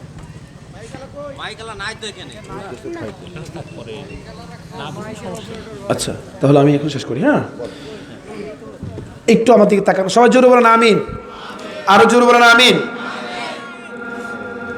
এই বললাম না, মানে আমাদের মাইক ওয়াজের জন্য সাউন্ডটা সবচেয়ে বেস্ট হতে হয় আর কি। তো মাইক মনিটর সব ভালো আছে, কিন্তু অপারেটর মনে হয় দুর্বল আর কি। এই জন্য আমি ওনাকে বলছিলাম মনে হয় যে মেন অপারেটর কানতে, আমার মনে হয় না যে উনি মেন অপারেটর। যাই হোক, উনি গেছেন গোসলখানায়, গেছে গোসল করতে। শেখ সাদি রহমতুল্লাহি আলাই, আমার দিকে তাকান বাবা প্লিজ, আমার দিকে তাকান। তো গোসলখানা যাওয়ার পরে ওনার নাকের মধ্যে সুন্দর ফুলের ঘ্রাণ আসতেছে। উনি খুঁজতেছেন কিন্তু ফুল গাছ পাচ্ছে না, ঘ্রাণটা আসতেছে কোত্থেকে? খুঁজতে খুঁজতে এক পর্যায়ে পুকুরের এক কোণার মধ্যে একটা মাটির চাকা পাইছে। ওই মাটির চাকাটাকে হাতি নিয়ে যখন নাকের কাছে নিচ্ছে, দেখলো ওই মাটির চাকা থেকেই ফুলের ঘ্রাণ চলে আসতেছে। সুবহানাল্লাহ বলবেন না? শেখ সাদি কি বুঝাতে চাইলেন এবার একটু বুঝেন। আল্লামা শেখ সাদি রহমাতুল্লাহি আলাইহি গোসলখানায় গিয়ে দেখলেন একটি মাটির টুকরা। ওই মাটির টুকরাটাকে যখন হাতে নিয়ে নাকের কাছে নিল, মাটির টুকরা থেকেই ফুলের ঘ্রাণ চলে আসতেছে। আল্লামা শেখ সায়েদী রহমাতুল্লাহি আলাইহি মাটির চাকাকে জিজ্ঞেস করলো, ও মাটির চাকা, তোমার থেকে মাটির সুবাস না এসে ফুলের সুবাস কেন আসতেছে? মাটির চাকা জবাব দিল, আল্লাহর গোলাম, আমি তো সাধারণ মাটি, আমার তো দাম নাই, কিন্তু আমি দীর্ঘদিন যাবত ফুলের গাছের গোড়ায় থাকার কারণে আল্লাহ পাক রব্বুল আলামিন আমার মধ্য থেকে মাটির সুবাস না দিয়ে ফুলের সুবাস দিয়ে দিয়েছে। আল্লামা শেখ সায়েদী রাহমাতুল্লাহি আলাইহি এই ঘটনা থেকে পুরো জাতিকে উদ্দেশ্য করে বোঝায়া দিলেন, ও দুনিয়ার নাফরমান বান্দা, যদি আল্লাহ ওয়ালাদের সাথে সময় লাগাও, কোরআন ওয়ালাদের সাথে সময় লাগাও, আল্লাহ ওয়ালাদের সাথে সময় লাগার কারণে আল্লাহ ওয়ালা হয়ে যায়, কোরআন ওয়ালাদের সাথে সময় লাগার কারণে কোরআন ওয়ালা হয়ে যায়। আর যেই বান্দাটা বেঈমানদের সাথে চলবে, ভালো মানুষটাও বেঈমানদের সাথে চলার কারণে ওই ভালো মানুষটাও কিন্তু বেঈমানের মতো হয়ে যায়, ঠিক কিনা? সোহবতে সলিহ তুরা সলিহ কুনাত, সোহবতে তলিহ তুরা তলিহ কুনাত, এক জামানা সোহবতে বা আউলিয়া, বেহতারাজ সদ সালে তাআতে বেরিয়া। এই কুষ্টিয়ার মুসলমান দিনের কাল লাগে শুনো, আল্লামা শেখ সাদী এখানে কি বুঝাইতে চাইলো রে মুমিন? আল্লামা শেখ সাদী এখানে এটাই বুঝাইতে চাইলো, সাধারণ মাটি যদি ফুলের গাছের গোড়ায় থাকতে থাকতে ফুলের ঘ্রাণ মাটির মধ্যে চলে যেতে পারে, আমি আপনি যতই নাফরমান হই না কেন, যতই গুনাহগার হই না কেন, আমরাও যদি আল্লাহ ওয়ালাদের সঙ্গে চলি, আমার আল্লাহ কি আমাদেরকে আল্লাহ ওয়ালার মতো বানাইতে পারেন কি পারেন না? পারেন কি পারেন না? আল্লামা শেখ সাদী এটাই বুঝাতে চাইলেন, সাধারণ মাটি যদি ফুলের গাছের গোড়ায় থাকতে থাকতে ফুলের ঘ্রাণ মাটির মধ্যে চলে যেতে পারে, আর আমি আপনি যতই দুর্বল হই, যতই গুনাহগার হই, আল্লাহ ওয়ালা পীর মাশায়েখ বুজুর্গদের সঙ্গে যদি আমরা চলি, তাহলে মহান মালিক দেখা গেছে যে আমাদের ঈমানটাও মজবুত করে দিবেন। আল্লাহকে পারেন কি পারেন না? এই জন্য কোরআন ওয়ালা আল্লাহ ওয়ালা পীর মাশায়েখ কোরআন ওয়ালাদের সঙ্গে চলবেন, পারবেন না ইনশাআল্লাহ? কোরআন কি বিশ্বাস করেন তো? কোনো ভুলটুল আছে নাকি? আপনাদের আওয়াজে মনে হচ্ছে ভুলটুল আছে। আর আমি আওয়াজ দেন না মুসলমানের সন্তানের মতো। কোরআন মধ্যে কোনো ভুলটুল আছে? কোনো সন্দেহ আছে? কোনো অক্ষর সন্দেহ আছে? পৃথিবীর সব কিছু সমাধান এই কিতাবের মধ্যে আছে না নাই? সমাধান চাও যদি জীবনে মরণে, ফিরে যাও খুঁজে নাও চোখ রাখো কোরআনে। সমাধান চাও যদি জীবনে মরণে, ফিরে যাও খুঁজে নাও চোখ রাখো কোরআনে। তবেই পাবে সুখ শান্তির ঠিকানা, তবেই পাবে সুখ শান্তির ঠিকানা, যদি মেনে নাও তুমি মনে প্রাণে। সমাধান চাও যদি জীবনে মরণে, ফিরে যাও খুঁজে নাও চোখ রাখো কোরআনে। এই বাণী সকলের নয় শুধু মুমিনের, যারাই চলবে মেনে ফল পাবে কোরআনের। এই বাণী সকলের নয় শুধু মুমিনের, যারাই চলবে মেনে ফল পাবে কোরআনের। এই দুনিয়া সেই দুনিয়া, এই দুনিয়া সেই দুনিয়া, মুক্তি পাবে তুমি দো জাহানে। সমাধান চাও যদি জীবনে মরণে, ফিরে যাও খুঁজে নাও চোখ রাখো কোরআনে। ঠিক কিনা? কারা কারা কোরআন ওয়ালা আল্লাহ ওয়ালা পীর মাশায়েখ বুজুর্গদের সঙ্গে চলবেন? হাত তোলা আল্লাহকে দেখা দেন। লিল্লাহি তাকবীর। ঘুমটু আসতেছে? হ্যাঁ, সাউন্ডওয়ালারা দ্রুত আসতে বলেন। এবার একটু খেয়াল করে শুনেন, আমরা যে কথায় ছিলাম, কি কি গুনাহ করলে আমল নষ্ট হয়ে যায়, এবার একটু ভালো করে বুঝতে হবে বাবা। এক কান্দে ঢুকে আর এক কান্দে বের করবেন, এরকম যেন না হয়। ভাইয়েরা আমার, আল্লাহ তাআলা বলেন, ইয়া আইয়ুহাল্লাযীনা আমানু আতিউল্লাহ ওয়া আতিউর রাসূল ওয়া লা তুবতিলু আমালাকুম। আল্লাহ বলেন, রে গোলাম, আমার আনুগত্য করো এবং নবীর আনুগত্য করো, সাবধান তোমার আমল যেন কোনো গুনাহের কারণে বিনষ্ট না হয়। এ হাজী সাহেব ভালো করে শুনো, এ নামাজি ভাইরা দিলের কান লাগায় শুনো। আল্লাহ পাক বলতেছেন, ওয়ালা তুবতিলু আমালাকুম, তোমার আমল যেন কোনো গুনাহের কারণে নষ্ট না হয়। বলে হুজুর আমল কেমনে নষ্ট হয়, কি করলে আমল নষ্ট হয়? বলে আমল বিনষ্ট হওয়ার পিছনে তিনটা মারাত্মক গুনাহ। কয়টা? আরো জোরে জোরসে বলো, তালে তালে। তিনটার মধ্যে এক নাম্বার হলো শিরিক। শিরিক কেমন মারাত্মক গুনাহ, এই দুনিয়ার জমিনের মধ্যে যারা শিরিক করবে ওই বান্দাটার নামাজ নষ্ট হয়ে যাবে, ওই বান্দাটার হজ নষ্ট হয়ে যাবে, ওই বান্দাটার যাকাত নষ্ট হয়ে যাবে, ওই বান্দাটার সমস্ত ইবাদত বিনষ্ট হয়ে যাবে। তার একটু আগে যে ভালো ছিল ওইটাই দেন। শিরিক এমন মারাত্মক গুনাহ, এখন তো বসে গেছে সাউন্ডটা।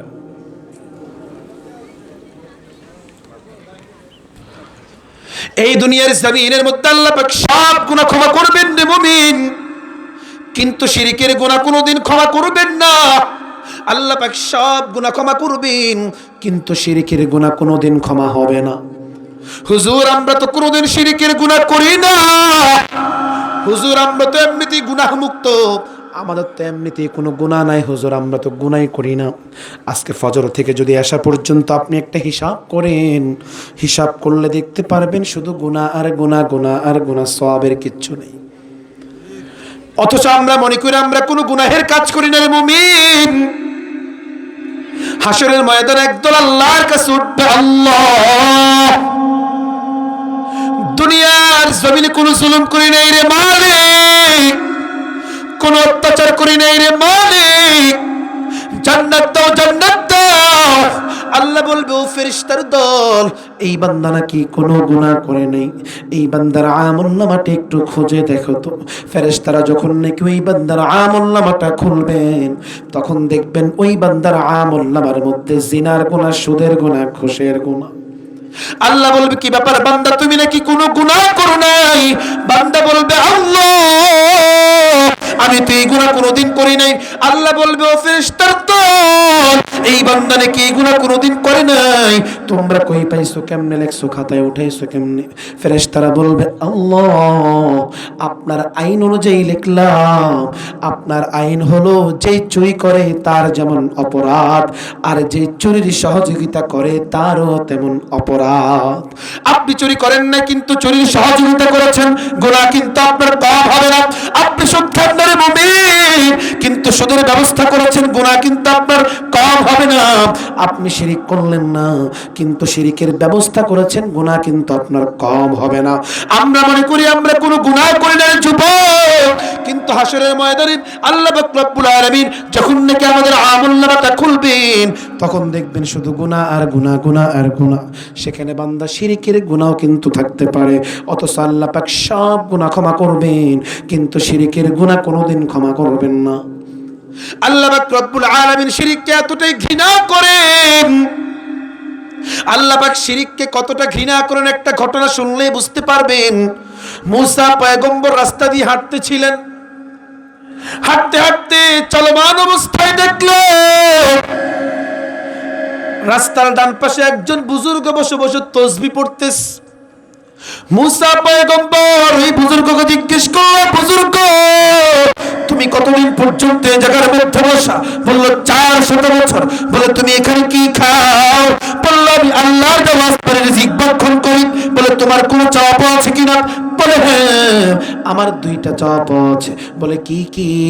বলে 1 নাম্বার হলো আমার জীবনে পয়গম্বর আসবে, ওই পয়গম্বরের সাথে আমি একবার সাক্ষাৎ করতে চাই। 2 নাম্বার হলো আমি 1 গ্লাস ঠান্ডা পানি পান করার আগ্রহ করলাম। মুসা পয়গম্বর চলে গেল ওই বান্দার জন্য পানি আনতে। যখন নাকি মুসা পয়গম্বর ওই বান্দার জন্য পানি নিয়ে আসছে, তখন দেখলো ওই বান্দাটা দুনিয়ার জমিনে আর জীবিত নাই, মৃত হয়ে গেছে। মুসা পয়গম্বর আল্লাহ পাক রব্বুল আলামিনকে ডাক দিয়ে বলেন, হে মালিক আপনি কি ইনসাফের বিচার করলেন নাকি?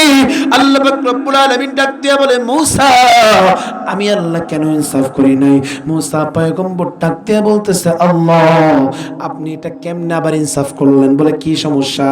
বলে আল্লাহ এই যে এই বান্দাটার জন্য মাত্র আমি একটা গ্লাস ঠান্ডা পানি আনতে গেলাম, পানি যখন বান্দাটার জন্য নিয়ে আসলাম তখন দেখলাম ওই বান্দাটা দুনিয়ার জমিনে আর জীবিত নাই, মৃত হয়ে গেছে।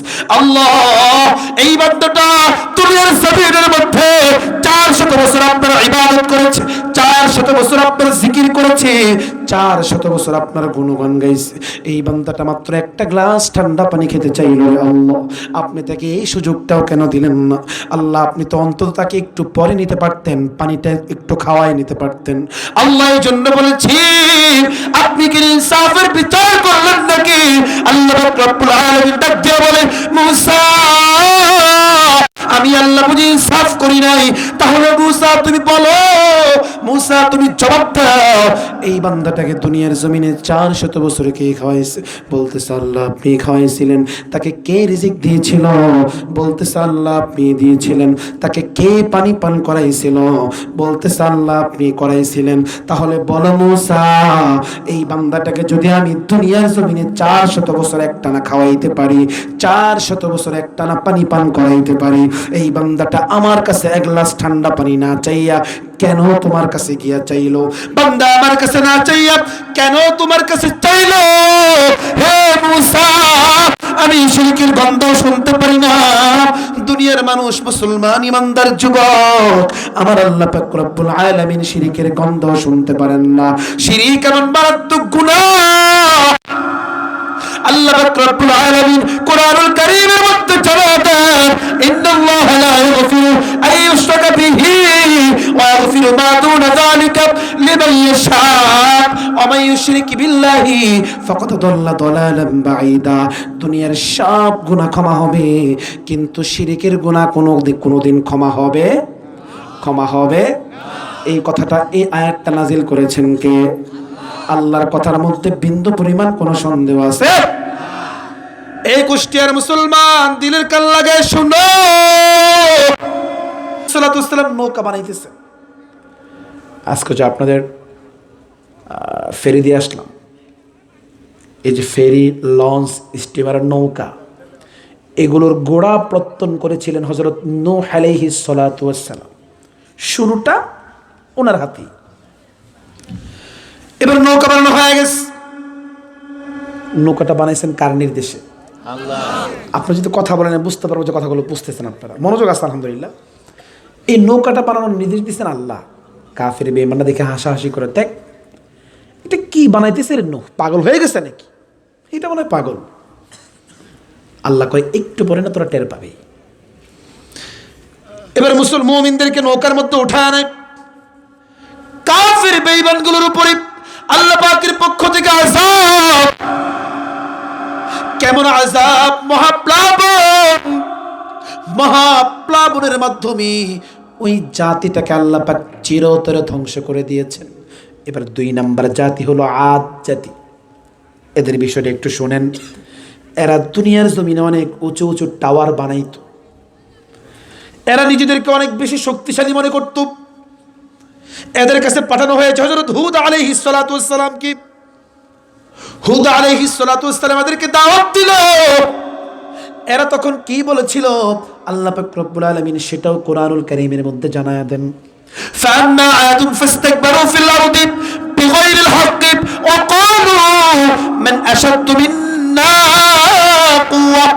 আল্লাহ পাক জানায়া দেন হুদ আলাইহিস সালাতু ওয়াস সালাম যখন দাওয়াত দিল তখন তারা বলল, এই কার কথা মানবো বুঝলাম না, আমাদের মতো শক্তিশালী আবার কে আছে?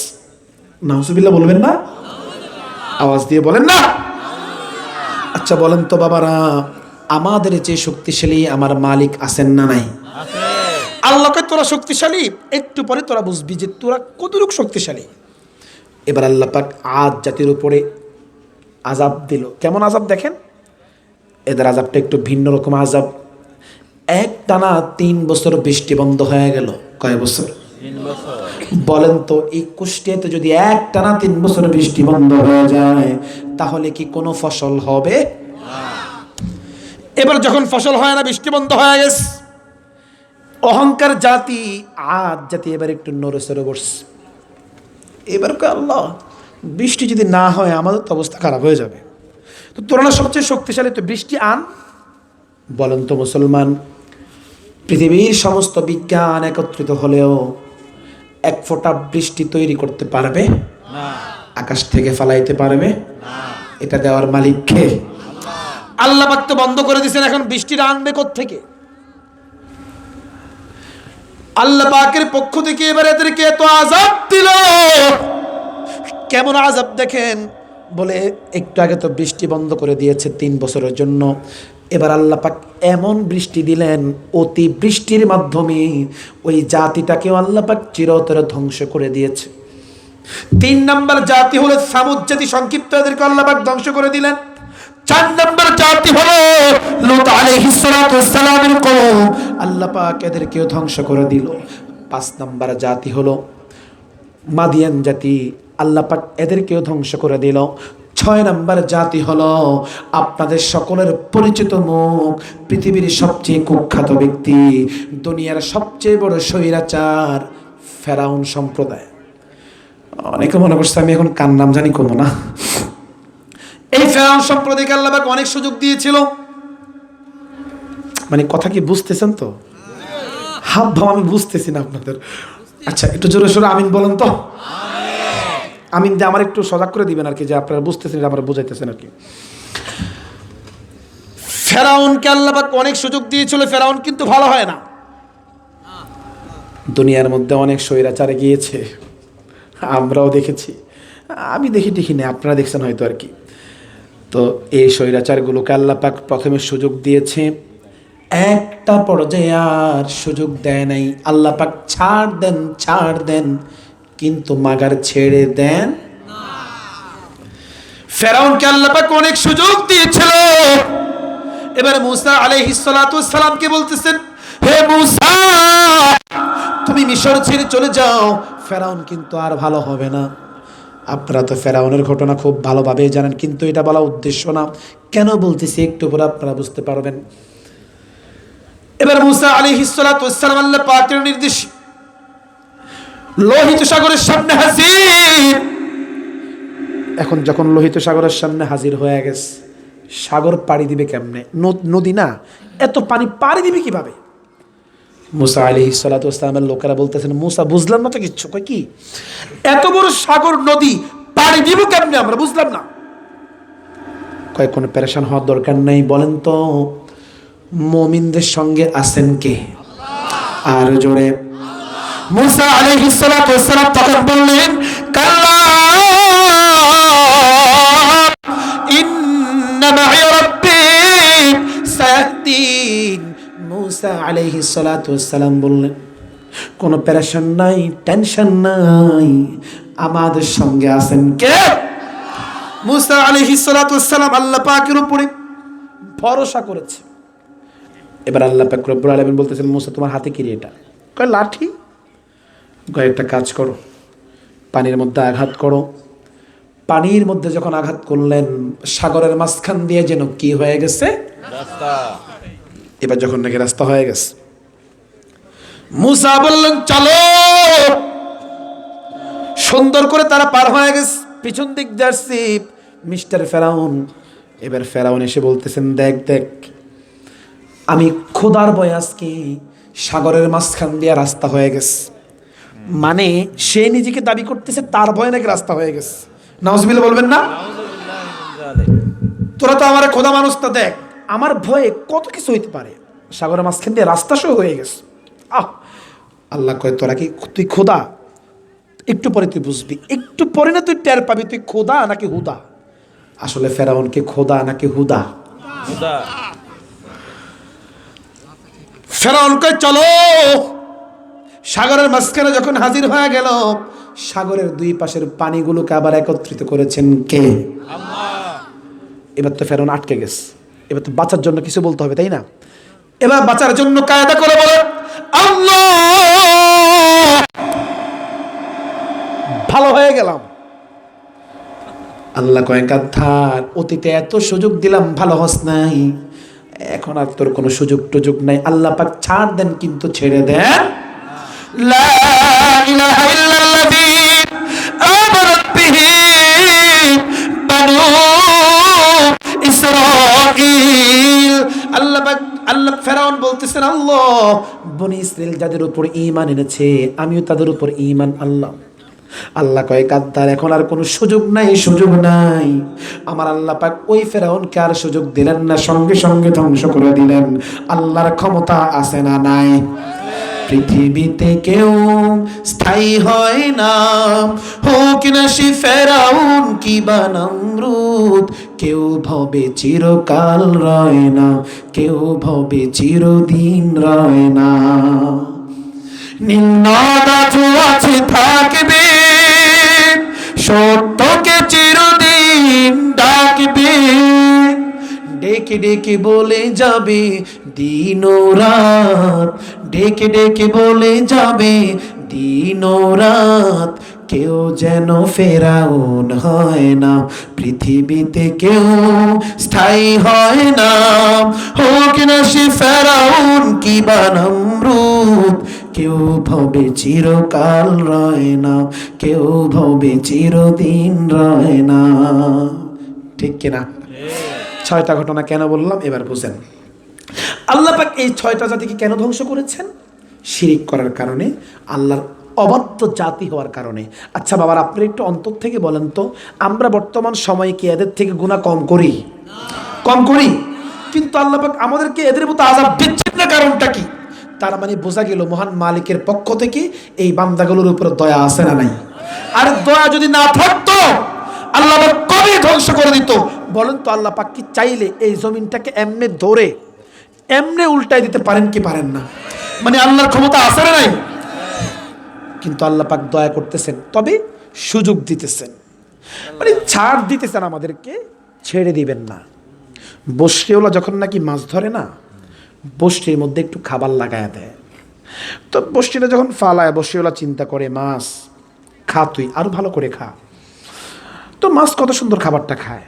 বসরিওয়ালা আবার বসরিটা উঠাইয়া আবার খাবার লাগাইয়া আবার ফালায়। মাছ কয়, কি রে, এটা কে রে এত ভালো, খাবার শেষ হয়ে আবার খাবার দেয়, এত ভালো। মাছ তো আর জানে না যে কখন যেন আটকা পড়ে, আল্লাহ জানে।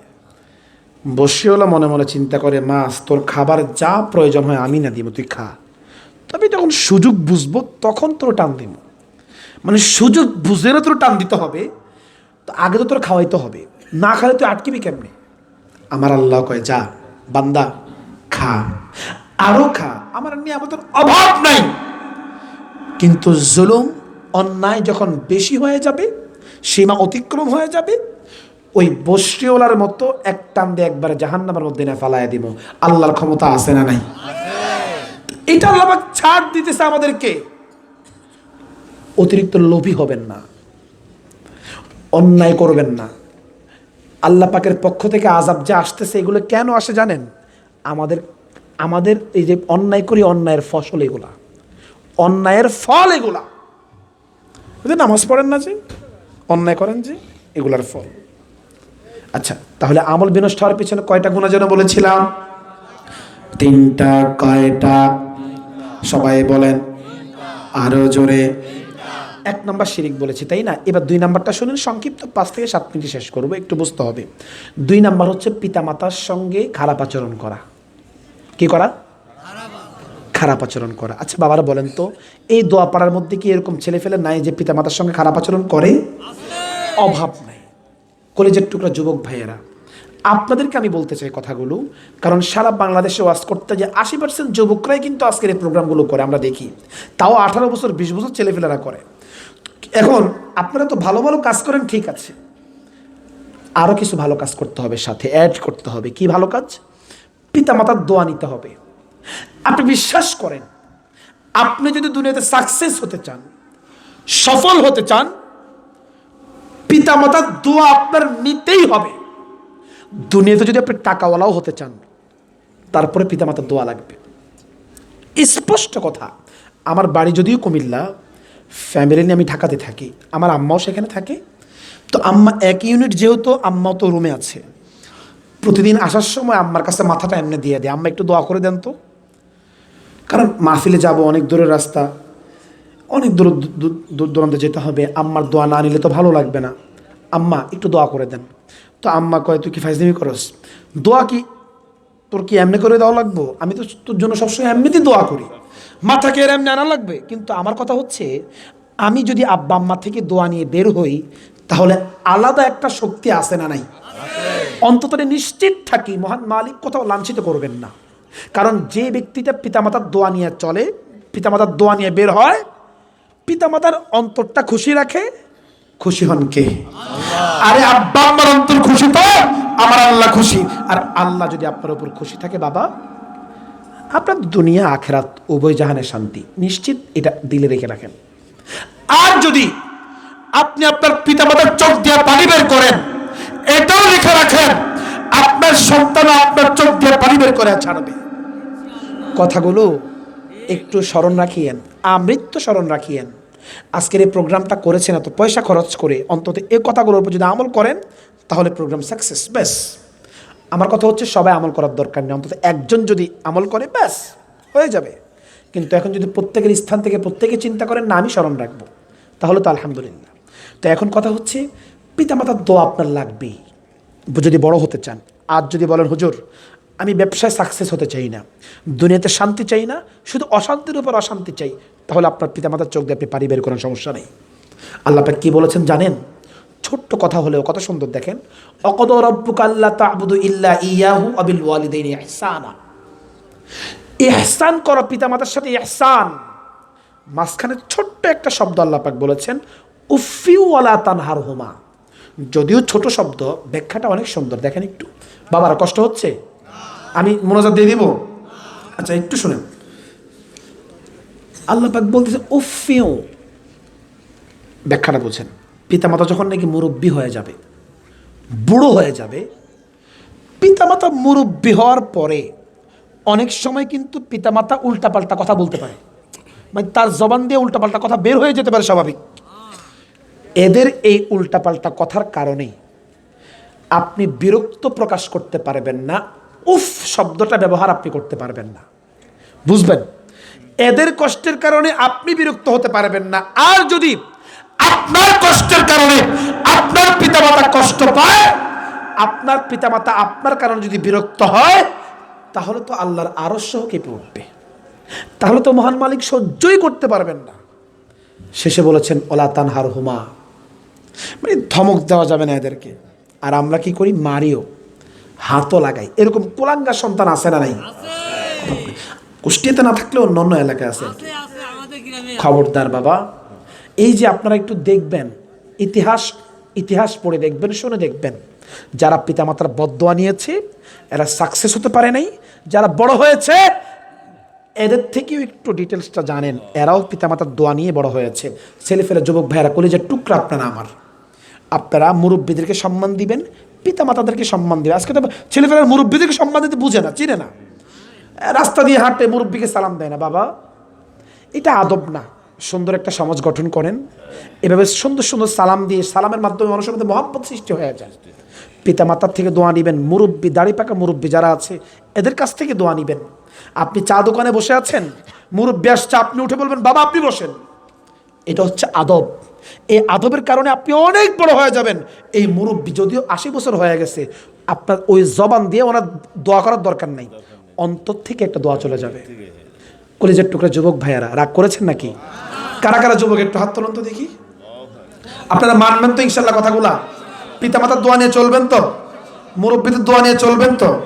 জোরে বলেন ইনশাআল্লাহ। আল্লাহ পাক কবুল করুন, আমিন। আচ্ছা, তাহলে 2 নাম্বার বলেছি কি? পিতামাতার দোয়া নিয়ে চলতে হবে। কষ্ট দিলে আমল বিনষ্ট হয়ে যাবে, এটা হলো 2টা, তাই না? আমল বিনষ্ট হওয়ার পিছনে কয়টা গুনাহ বলেছি? 1 নাম্বার, আরো জোরে, আরো জোরে।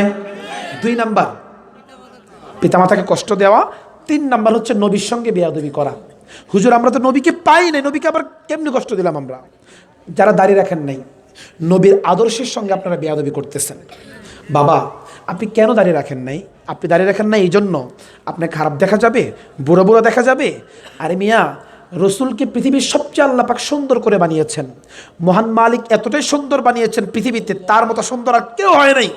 আল্লাহ পাক যেহেতু রসুলকে এত সুন্দর করে বানিয়েছেন, তাকে দাড়ি দিয়েছেন। দাড়ি দিলে যদি রসুলকে অসুন্দর দেখা যাইতো, তাহলে আল্লাহ পাক কিন্তু রসুলকে দাড়ি দিতেন না। তার মানে বোঝা গেল দাড়িটা সুন্দর জিনিস, মহান মালিকের কাছে পছন্দের জিনিস। আপনি এটা রাখবেন, সুন্দর দেখা যাবে। আজকে তো আমরা বউয়ের কথা ধরে দাড়ি কাটি। বউ কয়, আচ্ছা তুমি কি পাগল হয়ে গেছো না? কই কি, আমি এখন পর্যন্ত জোয়ান আর তুমি দাড়ি রেখে বুড়ো হয়ে যাবা? নো, দাড়ি কাটো, সমান করো। আমি যদি তোমার নিয়ে মার্কেটে যাই, মানুষ বলবে কি, ওই দেখো দেখ বুড়া জামাইলে মার্কেটে আসছে, আমার লজ্জা, এটা হবে না। তুমি দাড়ি কাটা সমান করো। ওই ব্যাককল জামাই কি করে, বউয়ের কথা শুনে দাড়ি কাটে ফেলে, দাড়ি সমান করে ফেলে। এরকম কিছু ব্যাককল আছে না নাই? দেখেন, ইসলামের কাজ করতে গিয়ে, রসুলের সুন্নাহ মানতে গিয়ে আমার বিবি যদি বাজার হোক সমস্যা নাই, কিন্তু আল্লাহকে খুশি করার দরকার আছে না নাই? তো উদাহরণ জাস্ট ভাই। তাহলে আমল বিনষ্ট করার পিছনে কয়টা গুনাহ বলেছি? 1 শিরিক, 2 নম্বর পিতামাতার সঙ্গে বেয়াদবি করা, 3 নম্বর নবীর সঙ্গে বেয়াদবি করা। নবীর সঙ্গে বেয়াদবি আবার কেমন হয় জানেন? এই যে আজকে রসুলের বিরুদ্ধে কটূক্তি করতেছে যারা বেইমানগুলা, এই রসুলের বিরুদ্ধে কটূক্তি করার কারণে শুধুমাত্র ওলামায়ে কেরামরা মাঠে নামে, আপনারা কম্বল মুড়ি দিয়ে ঘুমায় থাকেন। আপনাদের কি কোনো দায়িত্ব নাই নাকি? আপনারা মনে করেন যে হুজুর, এটা শুধু হুজুরদের কাজ, আমাদের কাজ না। এই মিয়া, আপনি দল ভিন্ন করতে পারেন, আপনি আওয়ামী লীগ করতে পারেন, বিএনপি করতে পারেন, জাতীয় পার্টি করতে পারেন, জামায়াত করতে পারেন, হেফাজত করতে পারেন, খেলাফত করতে পারেন, যে যাই দল করুক না কেন, সকলের আল্লাহ কয়জন? রসুল কয়জন? আরে আল্লাহ রসুলের বিরুদ্ধে কথা বললে দল দেখার সময় আছে? দল মত নির্বিশেষে সকলে কাঁধে কাঁধ মিলিয়ে প্রতিবাদ করতে পারবেন না ইনশাআল্লাহ? কারা কারা পারবেন? লিল্লাহি তাকবীর। তাহলে এবার তিনটা শেষ। তাহলে বাবা, আমি যে কথাগুলো বলেছি, রাগ শাক করছেন নাকি? আপনাদেরকে রাগ বেশি? কচুর শাক বেশি করে খাবেন, রাগ কমে যাবে। হ্যাঁ, শাক বেশি করে খাইলে রাগ কমে যাবে ইনশাআল্লাহ। তাহলে এই আমলটার উপরে সকলে ইনশাআল্লাহ অটুট থাকবেন তো? মৃত্যুর আগ পর্যন্ত মেনে চলতে হবে, ব্যাস। আচ্ছা, এবার আসেন, যারা শিরিক করবে না, পিতামাতার দোয়া নিয়ে চলবে, নবীর আদর্শ মেনে চলবে, এদের জন্য থাকবে জান্নাত। সুবহানাল্লাহ বলবেন না? আরেকটু জোরে বলেন না সুবহানাল্লাহ। 15 মিনিট সময় শেষ নাকি? সময় বলে শেষ না? ও, 11:30 বাজে, সময় কি শেষ নাকি? একটু প্রোটোকল আছে, ওনার একটু বক্তব্য আছে বলে 5টা মিনিট আপনার একটু কেটে দিয়েছে। আচ্ছা। এখন আমি কি করতে পারি? শেষ করে দিব? আপনি মোনাজাতের আগে আপনি মোনাজাত দিয়ে শেষ দিয়ে প্রধান অতিথি কষ্ট দিচ্ছি আর কি, প্রধান অতিথিকে অনেক কষ্ট দিচ্ছি। বেশি কষ্ট হয়ে যাচ্ছে? খুব বেশি কষ্ট হচ্ছে না অল্প? আচ্ছা, এই কিছুক্ষণের মধ্যে শেষ করছি, 5-7 মিনিট লাগবে আর কি। বুখারীর বর্ণনায় হাদিস এসেছে। কিসে বর্ণনায়? বুঝেন, একটু বুঝেন। বুখারীতে কোনো সমস্যা আছে? কোনো সন্দেহ আছে? কত সুন্দর কথা দেখেন। আমি যখন কিতাবের মধ্যে পড়ে চিন্তা করলাম যে আজকে আমি গোষ্ঠীতে এগুলো শোনাবোই। আমি এটা যত কিছু, যত বাধা আসুক, জ্বর আসুক, এটা আমি শোনাবো। তো চিন্তা করলাম যে ইসরে হাদিসটা যদি আরেকটু লম্বা হইতো আরও ভালো লাগতো, একটু মজার আর কি, ভালো করে শুনতে হবে। সর্বশেষ যে ব্যক্তিরা জান্নাতে যাবে, আমার মূল টপিক শেষ, একটু জান্নাতের কথা আপনাদেরকে শোনাইতেছি আর কি, সংক্ষিপ্ত। এরা জাহান্নামের মধ্যে পুড়তে থাকবে, ছাই হতে থাকবে, কয়লা হতে থাকবে। আল্লাহর কইব, আল্লাহ কিরে ডাকস কেন? আল্লাহ দুনিয়াতে তো অনেক অন্যায় করছি, বুঝতে পারি নাই আসলে। হুজুররা কি বয়ান টন করে নাই? করছে মানে খতিব সাহেবরা শুক্রবার বয়ান করছে, বছরে একটা হুজুরে না বয়ান করাইছে, মানুষ নাই কেন? আল্লাহ এক কান্দে ঢুকছিল, আর এক কান্দে বের করছিলাম, এই আর কি। কি ডাকস কেন বল? আল্লাহ দুনিয়াতে অনেক অন্যায় করেছি, এত ভয়াবহ আযাবের সম্মুখীন আমি হব, এটা কোনোদিন আমি চিন্তাও করতে পারিনি। আল্লাহ আপনার কাছে একটা আবদার করি, আবদারটা হলো আপনি আমাকে জাহান্নাম থেকে জাহান্নামের দরজার মধ্যে একটু বসতে দেন, এই আর কি। আল্লাহ কয়, এটাই কি তোর শেষ নাকি এটার পর তোর কোনো চাওয়াটাও আছে? কয় আল্লাহ নিশ্চিত এটাই শেষ, আপনি শুধু জাহান্নামের দরজায় বসাবেন, আমি এরপরে কিচ্ছু চাইব না। আল্লাহ পাক রব্বুল আলামিন বান্দাটাকে সুন্দর করে যখন নাকি জাহান্নামের দরজার মধ্যে বসা দেয়, বান্দাটা জাহান্নামের দরজার মধ্যে বসার পরে আল্লাহ পাক রব্বুল আলামিন কাছে বলতেছেন, আল্লাহ আরেকটা আবদার। আল্লাহ তুই না করছিস একটু, এটাই তো শেষ, এটা আবার তোর কি আবদার রে? কয় আল্লাহ এটাই শেষ। ঠিক আছে বল। কয় আল্লাহ এই জাহান্নাম থেকে, জাহান্নামের দরজা থেকে ওই যে একটা গাছ দেখা যাইতেছে, ওই গাছের ছায়াতলা আমি একটু বসতে চাই। আল্লাহ কয় এটাই শেষ, এটা চাইবি না তো কিচ্ছু। আল্লাহ নিশ্চিত ধরে রাখেন এটাই শেষ। আল্লাহ রব্বুল আলামিন যখন নাকি বান্দাটাকে ওই গাছের ছায়াতলে বসায় দিবি, বান্দাটা ওখানে বসে আল্লাহ রব্বুল আলামিনকে বলবে আল্লাহ আরেকটা আবদার। আল্লাহ বলতে তুই না এইটাই শেষ, এখন আবার তোর কি আবদার? কয় আল্লাহ এইটাই নিশ্চিত শেষ। কয় মানে বান্দাটা জাহান্নাম থেকে জান্নাতের দিকে যাবে এরকম একটা প্ল্যানিং সে করতেছে আর কি। এখন বান্দা যতই প্ল্যানিং যতই কলা কৌশল করুক না কেন, আল্লাহ বুঝেন কি বুঝেন না? মানে বান্দার কলা কৌশল আর আল্লাহর কলা কৌশল কি এক নাকি? বিসমিল্লাহির রহমানির রহিম। ওয়া মাকারু ওয়া মাকারাল্লাহ।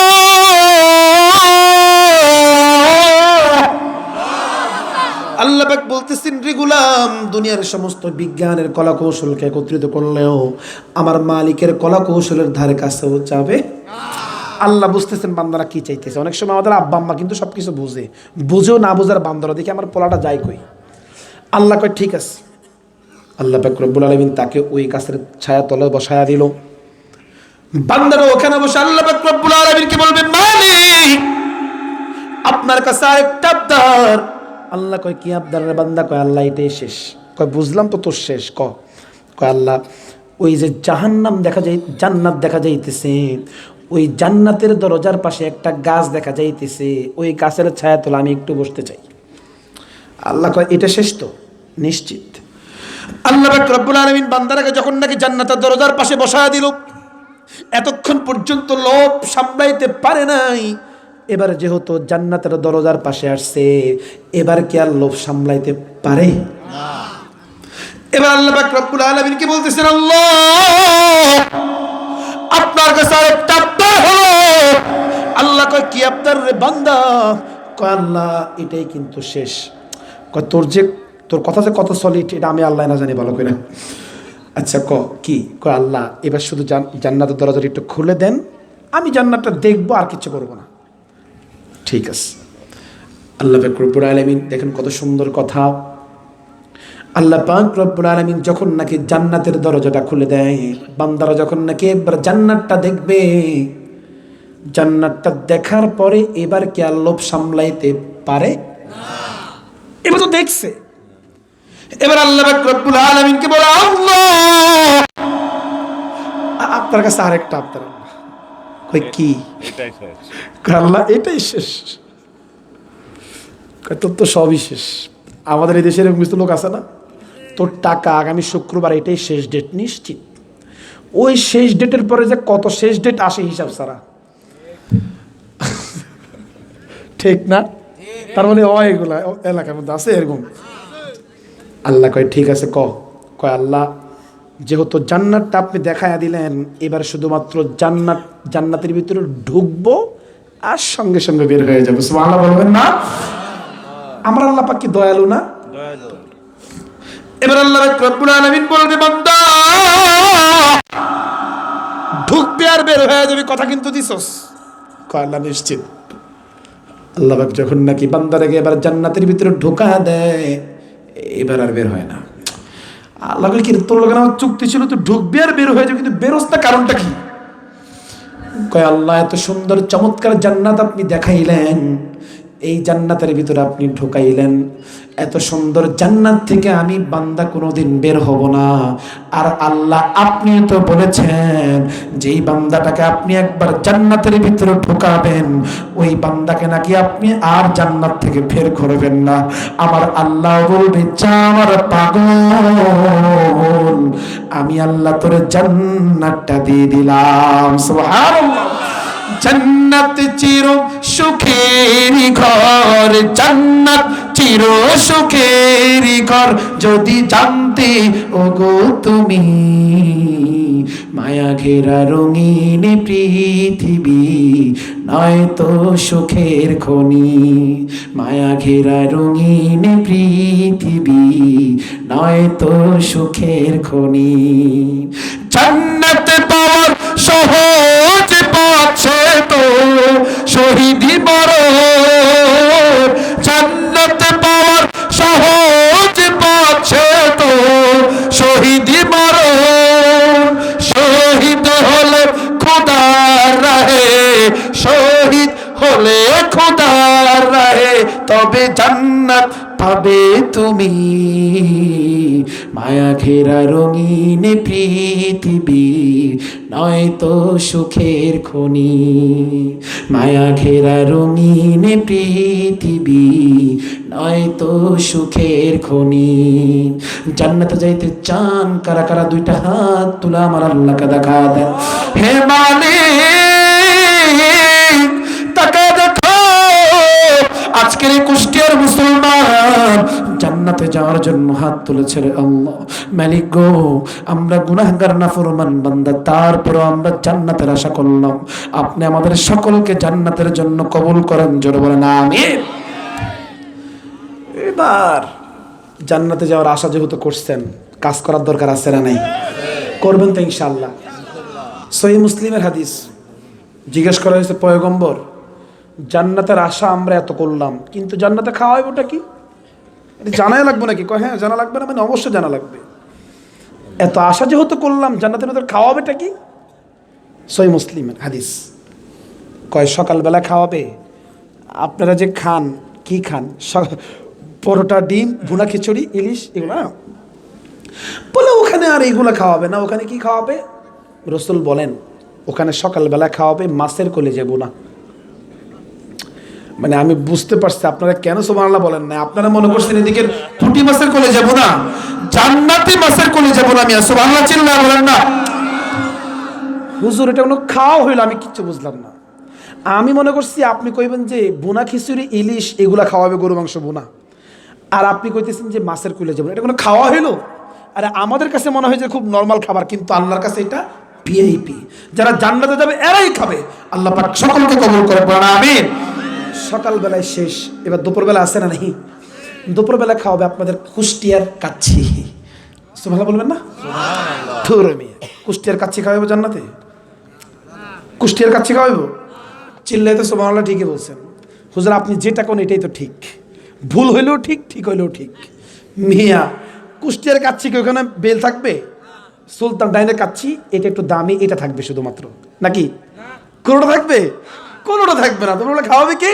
রসুল বলেন খাওয়াবে ষাঁড়ের মাংস জান্নাতের মধ্যে লালিত পালিত হওয়া ষাঁড়ের মাংস সুবহানাল্লাহ বলবেন না আচ্ছা দুপুরবেলাও শেষ এগুলো অনেক মজার আলোচনা হওয়ার সময় না আমার তারপরে দুপুরবেলা শেষ এবার দুপুরবেলা খাওয়ার পরে ড্রিঙ্কস আসে না নাই ড্রিঙ্কস আসে না ড্রিঙ্কস আছে রে তো ড্রিঙ্কস খান কার আগে একটু হাত তুলুন তো আল্লাহ হাত তোলেন সমস্যা নেই বলো না এটা অনেকে মনে করছে মদ রে ড্রিঙ্কস কয়ের লাগে হাত তোলেন এরা বয়ে আপনারা কি 7 আপ কোকা-কোলা পেপসি খান না তো হাত তোলেন না কেন হুজুর হাত তুললে কোন বিপদে পড়ে আল্লাহ জানে শোনেন হাত নামান এই ড্রিঙ্কস উল্টাপাল্টা ড্রিঙ্কস যারা খাবে মদ যারা খাবে আমি তোর নামটাম জানি না বাবা নামটাম আসেনি আপনার জানা আছে কারো হ্যাঁ পরীক্ষা করলাম যে নাম জানেন কি না নাম জানলে বুঝতে পারতাম যে না আপনারা এটার সাথে সম্পর্ক আছে তার মানে বোঝা গেল কুষ্টিয়া দোয়াপাড়ার মুসলমান ভালো আছে এগুলা খায় না অনেক ভালো এরা ফেরেশতা আচ্ছা তো এই যারা নাকি দুনিয়াতে উল্টাপাল্টা জিনিস খাবে ড্রিঙ্কস খাবে মদ খাবে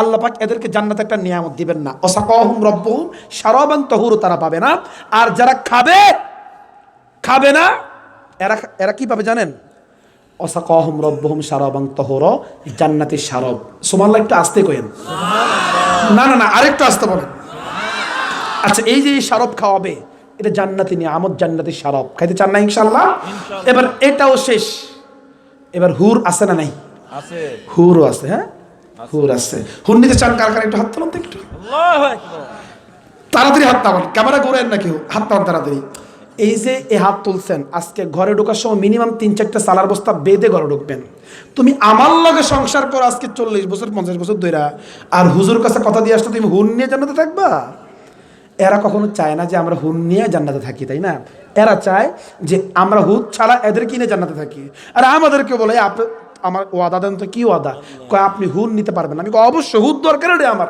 একটা বুঝ দিয়ে দিলাম আর কি অথচ লাগবে কি লাগবে না আমাদের তো লাগবে নাকি এটা জান্নাতি নিয়ামত তো এই নিয়ামতটা পাইতে চান কারা কারা? আল্লাহকে দেখায় দেন তো। আল্লাহ সকলকে কবুল করেন, জোরে বলেন আমিন।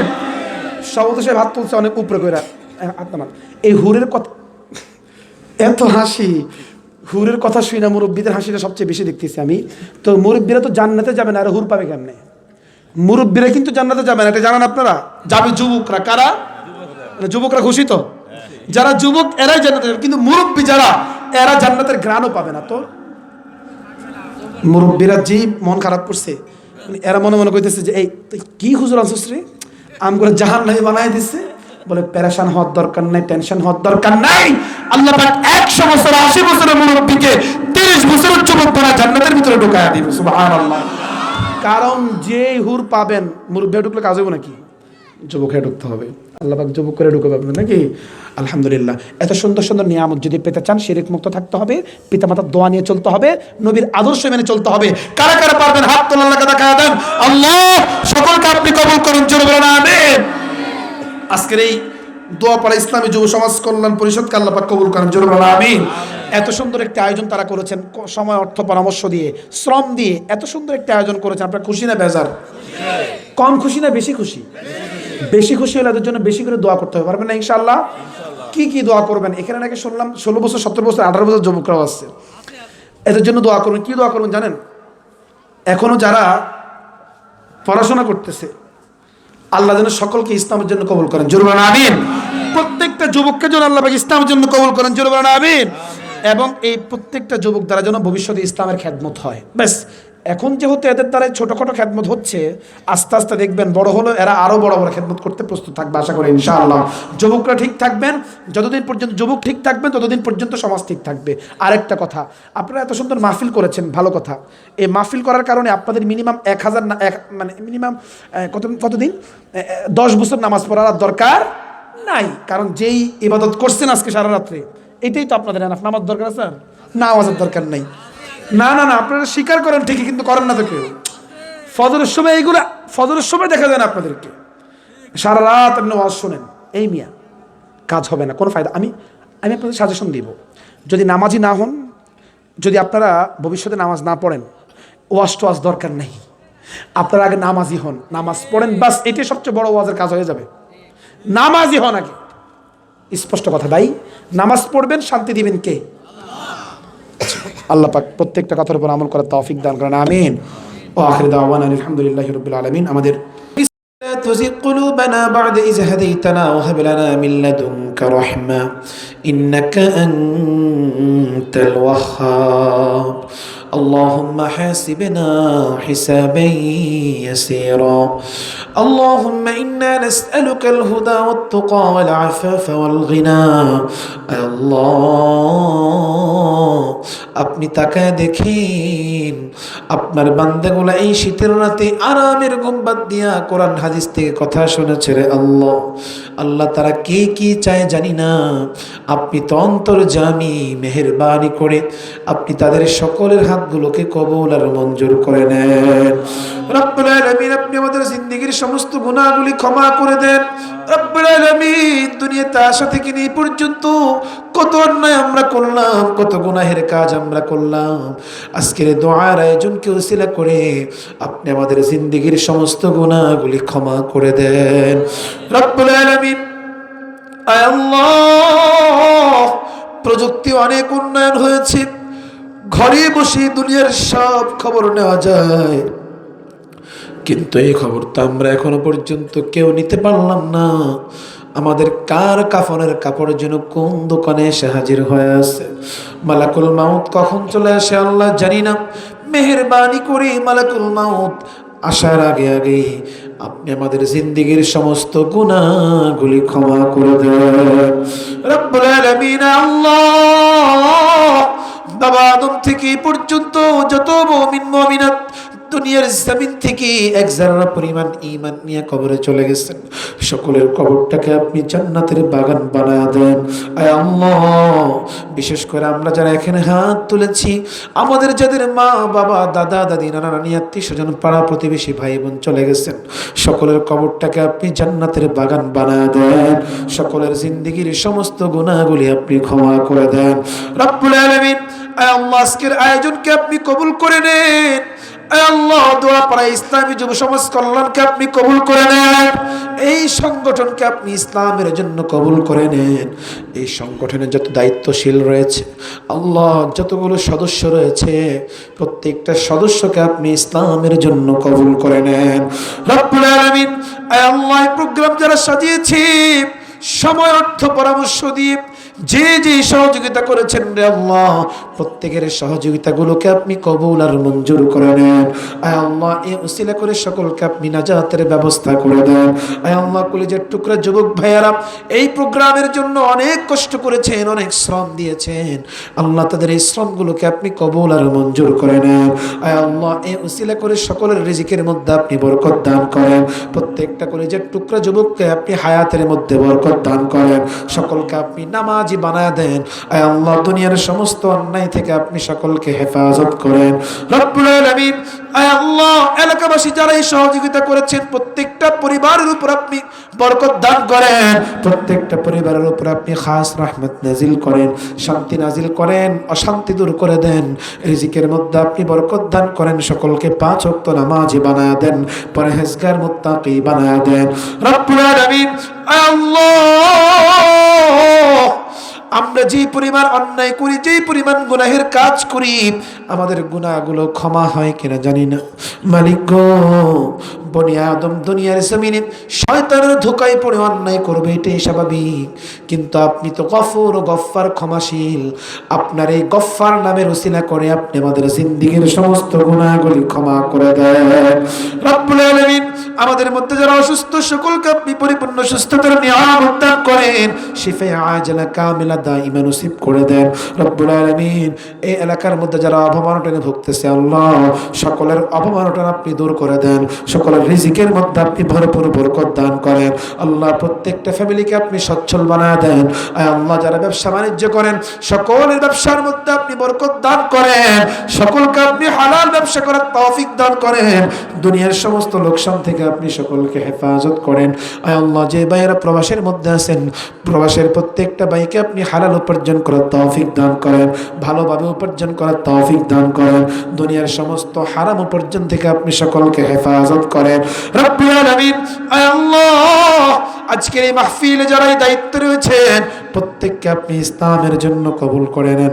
আয় আল্লাহ সভাপতি সাহেব আমার সঙ্গে বসে আছেন মালিক আল্লাহ, তাকে আপনি পরিপূর্ণ সুস্থতার নিয়ামত দান করেন, তার হায়াতের মধ্যে আপনি বরকত দান করেন, তাকে আপনি সুস্থতার জিন্দেগি দান করেন রব্বুল আলামিন। আরো যারা স্টেজে বসে আছেন গণ্যমান্য লোকেরা আল্লাহ, প্রত্যেককে আপনি দুনিয়ার সমস্ত বালা মুসিবত বিপদ আপদ থেকে হেফাজত করেন। সকলের হায়াতের মধ্যে আপনি বরকত দান করেন আল্লাহ। যারা আজকে দান করলেন সকলের দানকে আপনি কবুল করে নেন। মা বোনদেরকে আপনি কবুল করে নেন। এই মা বোনদের মধ্যে যারা অসুস্থ আছে সকলকে আপনি পরিপূর্ণ সুস্থ করে দেন রব্বুল আলামিন। সকলকে আপনি পর্দার সাথে চলার তৌফিক দান করেন। আয় আল্লাহ এই দোয়াপাড়া কবরস্থানে যত মানুষ শায়িত রয়েছে সকলের কবরটাকে আপনি জান্নাতুল ফেরদাউস বানায় দেন। সকলের জিন্দেগীর সমস্ত গুনাহগুলি আপনি ক্ষমা করে দেন রব্বুল আলামিন। আয় আল্লাহ মুরব্বি বাবাদেরকে আপনি কবুল করে নেন। এই মুরব্বি বাবাদেরকে ইসলামের জন্য কবুল করে নেন। দুনিয়াতে যত অন্যায় করেছে, পাপ করেছে রে আল্লাহ, মৃত্যুর আগে কোনো বান্দা যদি তাওবা করে আপনি তো এই বান্দার পিছনের সমস্ত গুনাহগুলো ক্ষমা করে দেন মালিক। আজকে আমরা তাওবা করলাম, আর কোনোদিন আমরা অন্যায় করব না, গুনাহ করব না। মেহেরবানি করে আপনি আমাদের সকলের জিন্দেগীর সমস্ত গুনাহগুলো ক্ষমা করে দেন। সুবহান রাব্বিকা রাব্বিল ইজ্জাতি আম্মা ইয়াসিফুন ওয়া সালামুন আলাল মুরসালিন ওয়ালহামদুলিল্লাহি রাব্বিল আলামিন। আসসালামু আলাইকুম ওয়া রাহমাতুল্লাহ। ওয়ালাইকুম আসসালাম।